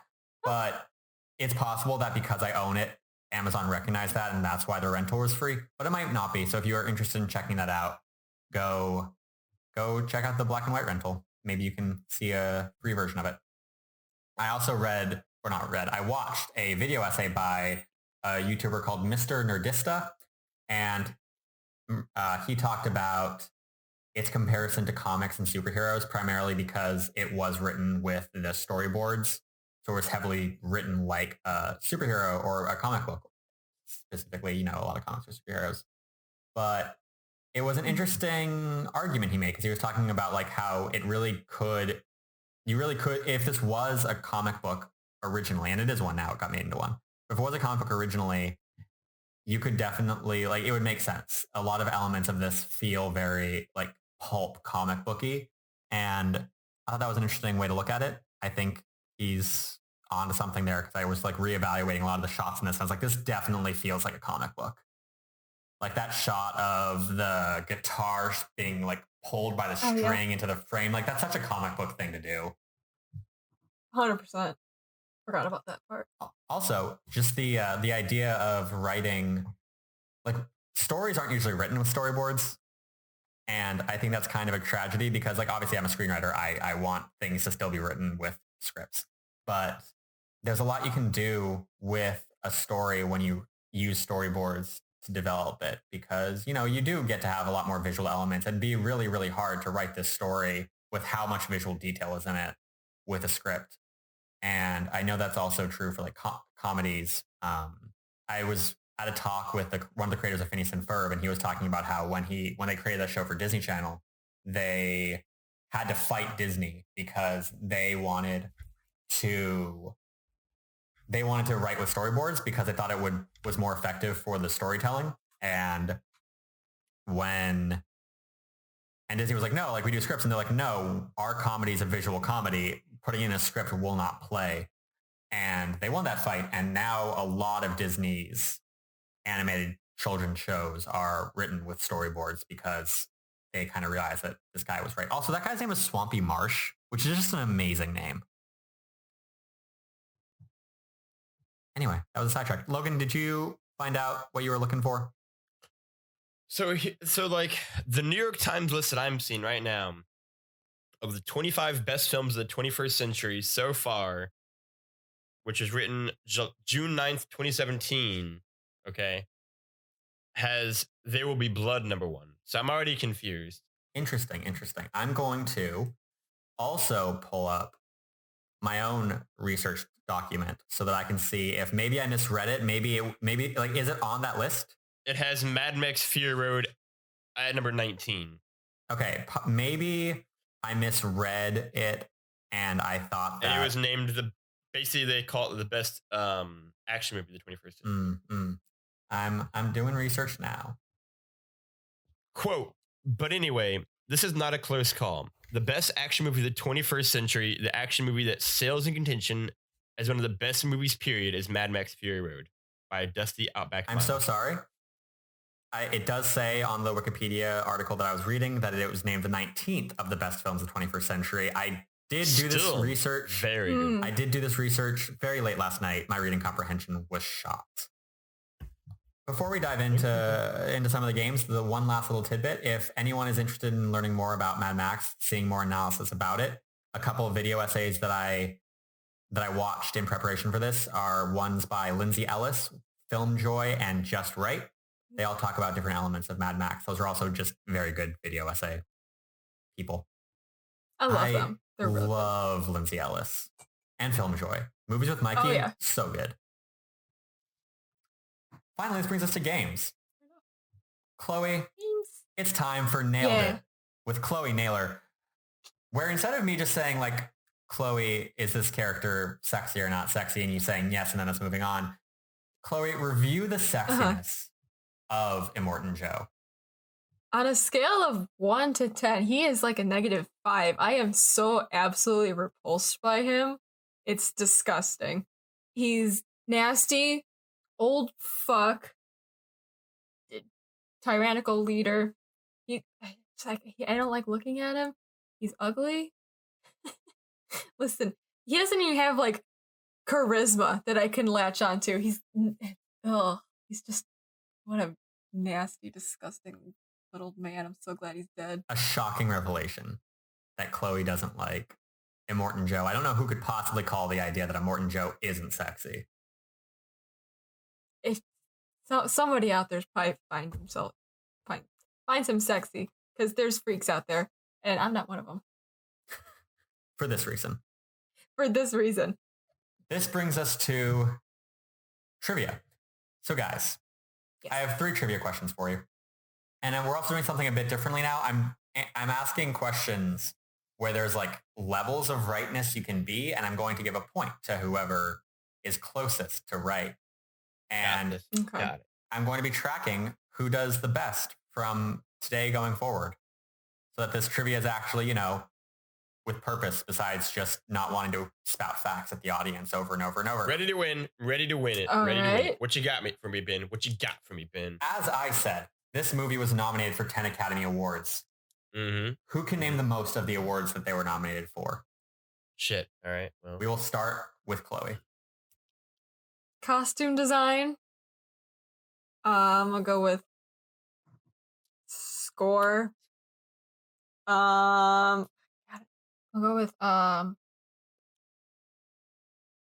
set design. I'm like trying to fucking remember Oscar things now. Set design is one. It's called production design, but yes. Production design. That's what I was thinking of. I couldn't think of a word. Production design, score, costume design. Didn't win Best Picture. What else is it? The question is nomination, not what it won. Oh yeah, I know. Oh yeah. Oh, I'm just naming nominations? Yeah.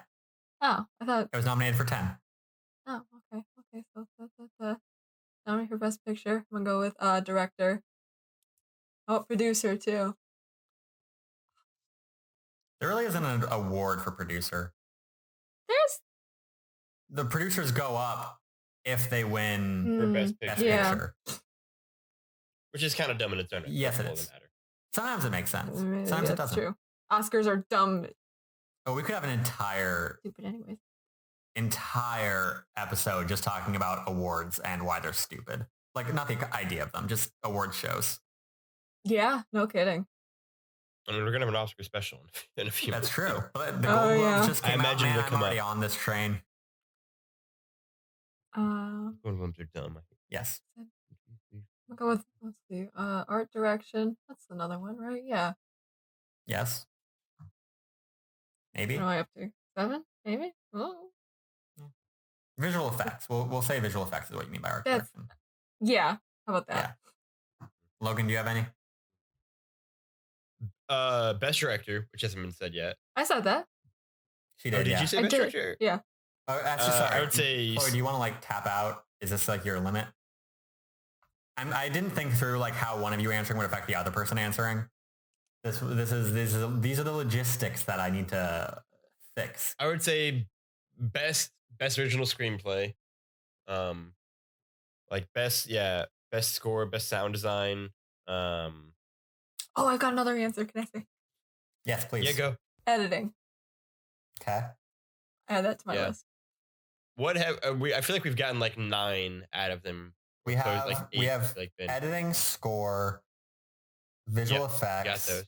We Got have. I know how I should have done this now, but whatever.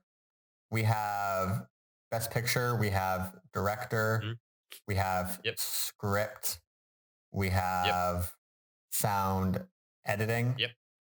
We have. Did I say score already? Yes, I did. Mhm. We have visual effects. Okay. Those are where we're at so far. So that's 1, 2, 3, 4, 5, 6, 7, 8. Is that 8? That's 8. Yes. Actually, sorry, I put down visual effects twice. We have 7. Okay. So Oscars are dumb, and they split because costume and then like makeup are like separate. Oh, sorry, things, costume. right? You said costume already. I said costume. Yeah. So we got 8. Yeah, So we right. have 8. And yes, you're right. Hair and makeup is split from costuming. Okay. So 9. Which isn't stupid because it's like different people doing it. That's fair. Okay. The Oscars are dumb for different reasons. Yes. It is. Do you think it was nominated for costume and hair and makeup? Yeah. Do you think it was nominated for costume and hair and makeup, Logan? It makes sense to me. Okay. So I imagine it wasn't based off of these questions, but so Logan also said editing. Chloe, are you also saying editing? Yeah, I said editing. You both said score. Mhm. You both said Mhm. picture because like we already know that. You both said director. Logan said script, and Logan said sound editing. Chloe. I mean, Chloe definitely won because she went first. So she's going to clean up here. Do you think it was nominated for best script or best sound? I'll go with sound, definitely. Here's what I'm going to do. I'm going to give a negative for anything you get wrong. This is, I'm figuring these things out as we go. Okay. This is a fun time for all of us. Does anyone have one more that they want to submit? Well, now you've incentivized us to not guess. I mean, what if that guess though is like what pushes you over the edge? I know it's gonna be something dumb that's like I have no idea. Chloe, anything else for you? Chloe? I got nothing. I can't even think of the other thing. Okay. So what is it? Currently we have you all kind of saying the same thing, except Logan thinks it was nominated for best script and Chloe does not. Chloe's right. It wasn't nominated for best script. That's the deciding factor. Okay. Because it wasn't really much writing. But here's what it was nominated for. You were correct that it was nominated for best editing. You were correct that it was nominated for best sound mixing. It was also nominated for sound editing. Those are two different things. I don't know the difference. That's the one. I knew it'd be something dumb like that. It'd be something, yeah. There's one that you're about to feel real stupid about, though. What? It was nominated for best costume design. You're both right about that. It was nominated for hair and makeup. Both right about that. It was nominated for production design. Both right about that. Okay. It was nominated for director. Both right about that. Visual effects, also both right. Picture, also both right. It was not nominated for best score. You're both wrong about that. What it was nominated for is this little thing called cinematography. Fuck, God, I'm an idiot! God damn it. God damn it. Yeah. Yeah, god damn it. The problem became like, I feel like I was so focused on like the dumb minor things like sound mixing versus sound editing that like I completely forgot about the fact that like, oh yeah. That's all I cared about. And I forget about cinema. Yeah. Oh my God, I'm an idiot. So Chloe won that then. Chloe won that by a hair. Wow. I'm not proud of that. This brings us to our second question. Yeah. The way it's also there's multiple answers thing. So the way I'm going to structure this is we go back and forth between each of you with one possible answer. Mm-hmm. So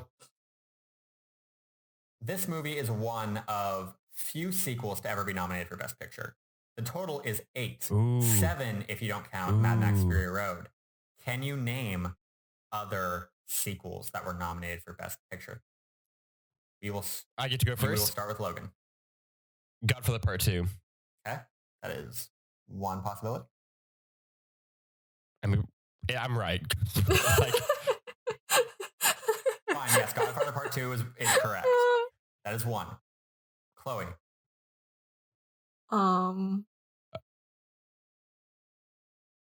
Man. What the fuck? Hell yeah, hell yeah, hell yeah, hell yeah. You got me here because man, this is a good Logan one. And this is a good Logan one because some of these are really obvious.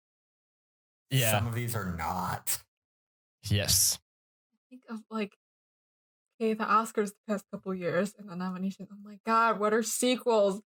I've forgotten every single sequel that's ever come out. Oh no. I'm gonna throw it back to Logan and let him see if he can answer another one. We'll bring it back to you. So now I'm gonna be a shit and say The Godfather Part 3. You're right. Oh my fucking God.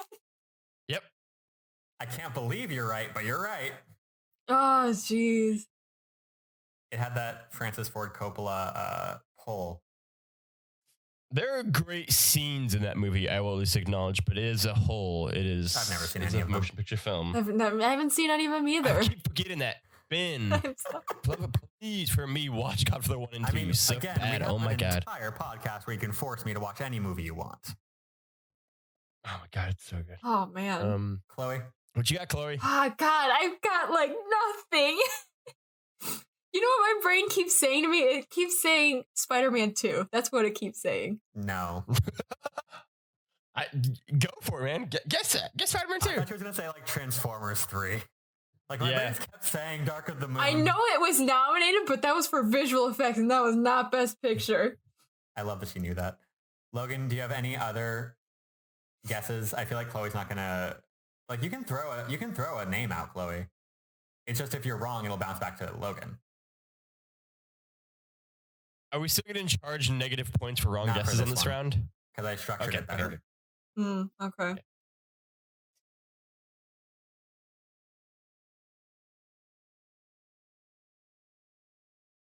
Yeah, you know, I got a broken brain. I can't think of a single movie.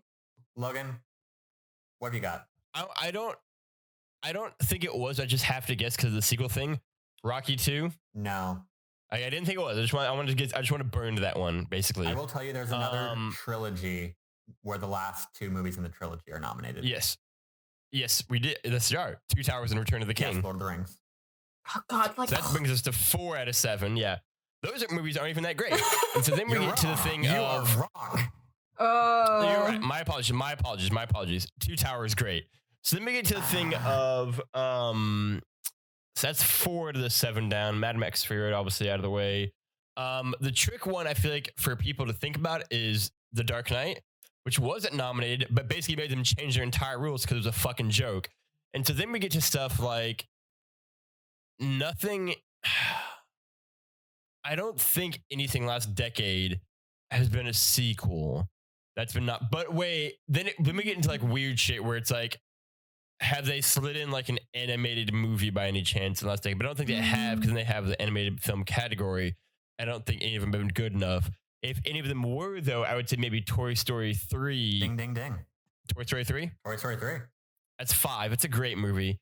So then we're going... I'm going to give you a warning here. There's 2 more left. There's a solid chance you don't know their sequels. So you might want to call it. You've already won. I can tell you what the other 2 are. I got 5. Can you tell me what decades they're from? Let's see if I can... One is from... Here, I need to quickly make sure I'm right about one of these. Because I think I know what decade it's from. It's definitely not from the 21st century. I will tell you that. Yeah, I don't think so. I think we're done with that, yeah. Let's see. One of these movies came out in 1990s. Early 1990s, which is why I was hesitant. And the other one is way older. And probably a movie you've never heard of. And it came out in... Actually, we might have talked about this movie before. It came out in the 40s. See, this is where you've lost me. 1990. That's the one that's going to bother me now. 1990s. That I wouldn't think is a sequel, but it is. Yep. Technically, it's a sequel. It's a weird way to word, and technically, it's a weird wording it very weirdly. What's the 40s one? Just tell me that one. Bells of St. Mary. I'd totally fine not knowing that. Yeah, I wouldn't either. 1990s one. What is it? Silence of the Lambs. God damn! I fucking knew it. That's a sequel, really? Yeah, because it's the second one. Because there was one before it where it wasn't. It wasn't Anthony Hopkins who was Hannibal Lecter. Yeah. God damn it. Okay. Because then Hannibal is after that, and then Red Dragon is in there too, and then they have the one who's like a little boy. Yeah. Damn it. Because it's most distinctly a sequel because Silence of the Lambs is based off of a book that is a sequel to another book. Yeah. And that book also has an adaptation. So like they weren't made by the same people. They weren't starring the same same actors, but they were the same character. And one was a sequel, an adaptation of a sequel. Yeah. So yeah. I will. Okay, fine. That's definitely, you're definitely accurate. But I will also say that's when it's a bit shakier, but a thing of it being a sequel. You won. No. I'm not. I'm arguing more just for the Academy's thing of it's a sequel. It's okay. What's the last trivia category? So now we're tied up, Chloe. We each won a game here. All right. Tie break for the day. How many non-Mad Max movies can you name that were made by George Miller? Starting with Chloe. Can I give 2 answers right now? No. Or just one at a time? One at a time. Happy This is how Feet. we make this work. Happy Feet. That is true. He made Happy Feet? He made Happy Feet. George Miller made Happy Feet? Yeah. Wait, did he really? Like the Robin Williams animated film? Like with Happy the Feet. penguins, yes. What? Yeah. That is a George Miller production. Yeah. Logan, you're up. That's the most bizarre thing I've heard of all time, I think. I mean, the original Mad Max. Oh, I said non-Mad Max movies. Oh, did you? Sorry, I didn't hear that. I may have forgotten to say it actually, but I meant to for sure. I think you said it. Cool, love it. Really, I'm still just honestly, I'm like, I can't even focus. I'm just completely shook by the fact that he made fucking Happy Feet out of here.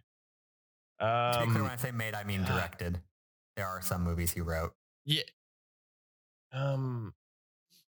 So yeah, Mad Max 2, Thunderdome. What did you do after that, George? Did George? No. Did George Miller do Babe? George Miller did not direct Babe. Okay. Chloe, to you. Happy Feet 2. Happy Feet 2, that's also correct. Is there a sequel to Happy Feet?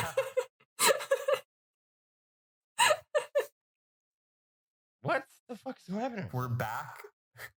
We're back to Logan.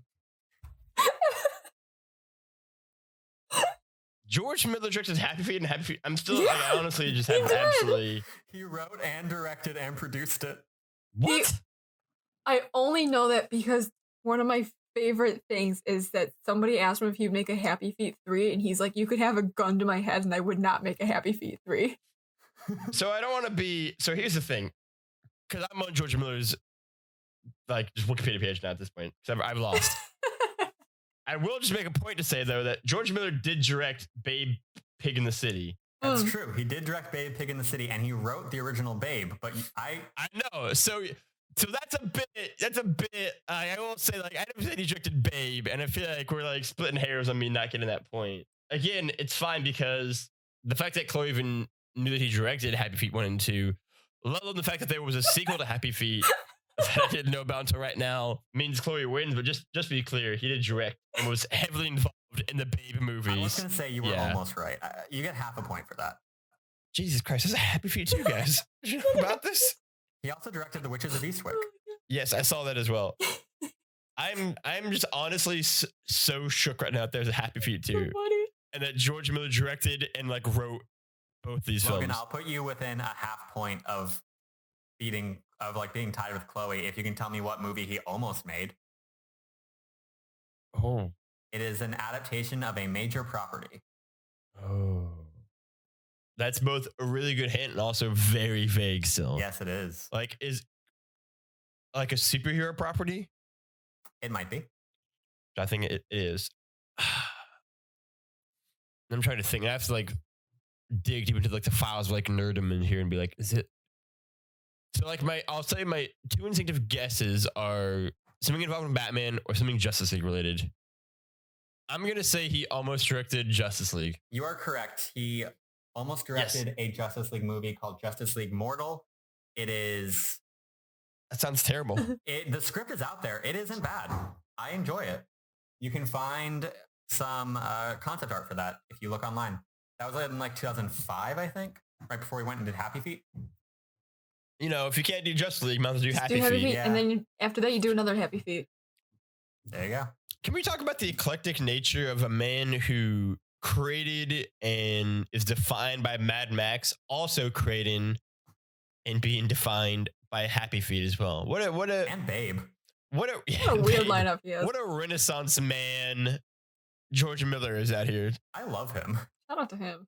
Okay, so as of right now, Chloe is winning the trivia off 2-1. Guys, do you think we should do like whoever wins the trivia each week gets a point per week? And then that's how we judge it? I think one per week, yeah. So Chloe has a point going forward this week. Yay. So to wrap up, what are our closing thoughts on Mad Max Fury Road? Logan, kick us off. I think Mad Max Fury Road is a really fun, visually stunning, beautiful movie that also has things happening in it that aren't just the scenes and the nice images. It's a great action movie. Like, I do agree with that part of the New York Times thing where it's like, it is definitely one of the best action movies of the 21st century, I'm okay saying. But no, like it's a great movie. Charlize Theron is phenomenal in this. Like I think it's one of my favorite performances of her career. Tom Hardy's also great as Max. And I think that in terms of just like the different themes and ideas and messages it strives for, it largely nails them for me. So I dig it. Good. Shout out to me for picking it, is what I'm trying to say. Self 5. Nice. Chloe, what do you think? Gorgeous movie. I'm so upset that I couldn't think of cinematography for an Oscar category. That's on me. It's fine. You still won. God, still though, I love that. Anyways, gorgeous movie. I'm just a little sad that I didn't get to vibe with it as much as everyone else. I'm sorry too. Sure. Maybe if you watch it again, maybe check out the black and white and see if that's the connecting point for you. I'll sit on it for a while. Maybe I'll go back to it in a few weeks. There are definitely a lot of movies for me that I don't like the first time through. There's something about it, something I don't expect about it or whatever I don't connect with. And then on a second viewing, it connects with me and suddenly it's one of my favorite movies. Like my go-to example is Moonrise Kingdom. Did not like it my first time watching it. Love that movie now. You never know. It's got like the potential to be one of my favorites. We'll see. Maybe in the future I will. Maybe. As you guys know, I love Mad Max Fury Road. I didn't expect to going into this. Even though I've seen it before, it'd been a while since I've seen it. And I think just the cultural zeitgeist around it is so big. And especially since a lot of that doesn't come from there's a lot of love for it from the film community, but a lot of that love also comes from like the nerd community. And while I do consider myself a nerd, sometimes their taste in movies are things where I'm like, okay, calm down. So this was definitely a movie where I kind of went into it thinking like, okay, like it's a big action fest and like it's very good at being a big action fest, but we haven't even touched on this, but almost all of its action is practical effects, which is insane. Yeah. So incredible. But it's definitely, it's a movie that I liked a lot more than I expected. And I think a lot of that is just how much heart it goes into it. Beyond like the technical achievement of it, there's a lot more heart in this movie than I gave it credit for, and I really appreciate it for that. And wild take, because I was thinking about this. As you know, especially Logan, because he was on this episode with me, Hot Fuzz is one of my favorite movies. I think I like this movie more than Hot Fuzz. Ooh. Yeah. That is news. Okay. Right? Spicy. Interesting. I will say that, I want to pull up, let me pull up the spreadsheet real quick, but I think this is maybe my second favorite movie that we've watched so far on this podcast. I assume your favorite is Inception. nice. Yeah. But I would say it's probably my second favorite. That's awesome. Maybe Hot Fuzz, yeah. Before we go, normally we do like one cool thing we did and saw this week, but this episode's running long and I want to add something new. So I'm just going to, if you guys are cool with it, cut that for this week. That's totally fine. Dope. Don't watch anything else, all right? Now it's time for If This, Then That. If you guys listening along watched Mad Max Fury Road, or if you watch Mad Max Fury Road after listening to this podcast and you want something that fits into the same kind of tone, genre, whatever, something that is similar to Mad Max in some way, we have some suggestions for you. Guys, what would you suggest if someone liked Mad Max Fury Road? So I would actually suggest The Road. Like obviously like the film version, because I don't think the book is as good. But yeah, like I think Viggo Mortensen, The Road is something that I think if you're looking for like another kind of post-apocalyptic film, it's obviously very different. It's significantly darker. But I think if you're in the mood for that, like I think The Road is a great example to go for that you might really dig. Anything else, Chloe? Man, I forgot that we included this. Baby Driver. I can see it. With the driving aspect, I guess. I guess. Yeah. I have three, so I'm going to throw some out here. You do that. I'm actually surprised Logan didn't say, because he referenced it earlier in this podcast. Dread, I think, has a lot of similarities to this. Yep. It's a very contained action film. It's got a lot of silence in it, especially like the protagonist barely speaks, Dread. And it's kind of about like, an 80s like old school action character and him forming this bond with like a new female character that we're being introduced to, and them trying to solve something. It's got a lot of cool visuals, I think. I don't love Dread anywhere near as much as I love this movie. Admittedly, I also haven't seen Dread in a long time. Sure. But I think Dread is good at certain elements that this movie also has. Another suggestion is Duel. It is Steven Spielberg's first real movie that he directed, like full feature movie that he directed, aside from one that he made when he was 17. It's about a guy being chased by a giant truck, and that's the entire movie. It's all just a car chase. It was a made-for-TV film that wasn't supposed to be very good, and Steven Spielberg came in and made it pretty good. And that's kind of what got Steven Spielberg on recognized. I haven't personally seen it myself, but I would definitely like to. And just in terms of... It's all right. 1971, I think. 71, 72, somewhere I think so. Yeah. 71, 72. Yeah. And finally, my last suggestion is Thelma and Louise.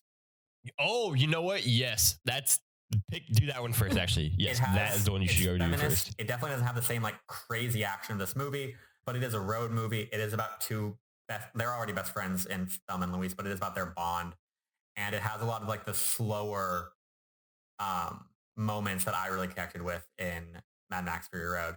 So I highly recommend watching that if you like the slower, more like character-focused elements of Mad Max. Guys, we're wrapping up on this episode of That Wannabe Film Class. Next week, continuing our movies of 2010 themes, we have my pick, Paddington 2. Ooh. I am very excited. Absurdly excited. As you guys know, it's one of my favorite movies of all time. Not my favorite, but very close. And for you guys, for anyone listening who wants to watch along with us, which I highly encourage that you do, you don't have to watch Paddington 1. You can. There are a couple jokes in the second movie that are not funny in the second movie, but are funnier if you see how it connects to things from the first movie. But overall, I have friends who watched this movie without ever seeing the first movie, and they liked it very much still. So if you have the time, I recommend watching both. If you don't, watch Paddington 2. We'll talk about it. It'll be a great time. That is it for this week's episode. Where can everyone find you guys? Chloe, let's kick off with you. You can find me everywhere. Twitter, Instagram, Twitch, at EchoClo. Oh, and since we're doing the film podcast, follow me on Letterboxd. It's where I always post my little jokey reviews for movies, except for Mad Max. I will get there at some point, as soon as I think of something I want to say about it. I can't even think of a rating for it. But otherwise, Letterboxd, that's my favorite. I'm using it way more now, so. But Twitter's where I spend most of my time. Logan, how about you? Yeah, you can find me at Lefty Logie on Twitter, everything, all the stuff. Also follow me on Letterboxd. That's great. Ben is indoctrinated all of us into his cult. Goddamn right. Yeah, you can. I love it. I also have not reviewed Mad Max yet because I don't know what to give it still. But yeah, you can find me there. You can find me on That Video Game List Show for That Nerdy Site. We're doing stuff there. You can check all of us out at various different times on That Nerdy Site.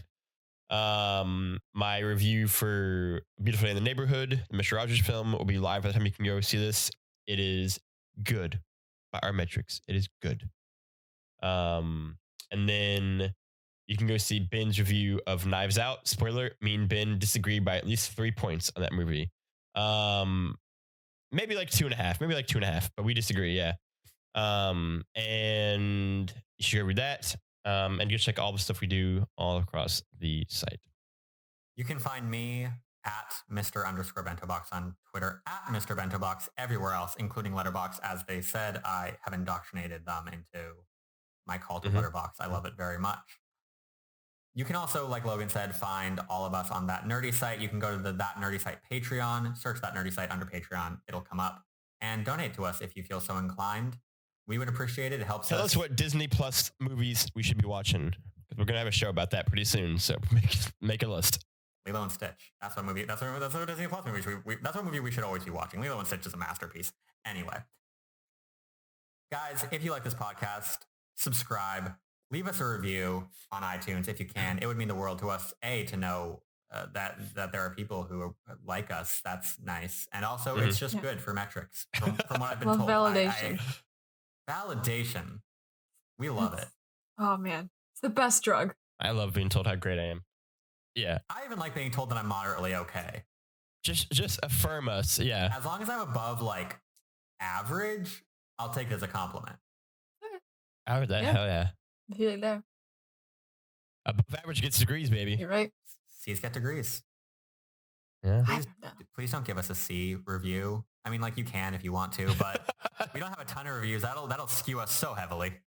Again, like I've said before, if you don't like what you listen to, please go to the OK Beast podcast and give them your negative thoughts on us, and they'll be sure to help pass the information along to us.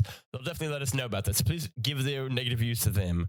They will be sure to pass them along to us. So, thank you so much for tuning in to this week's episode of That Wannabe Film Class. It has been so much fun talking about Mad Max Fury Road. We will see you guys next week.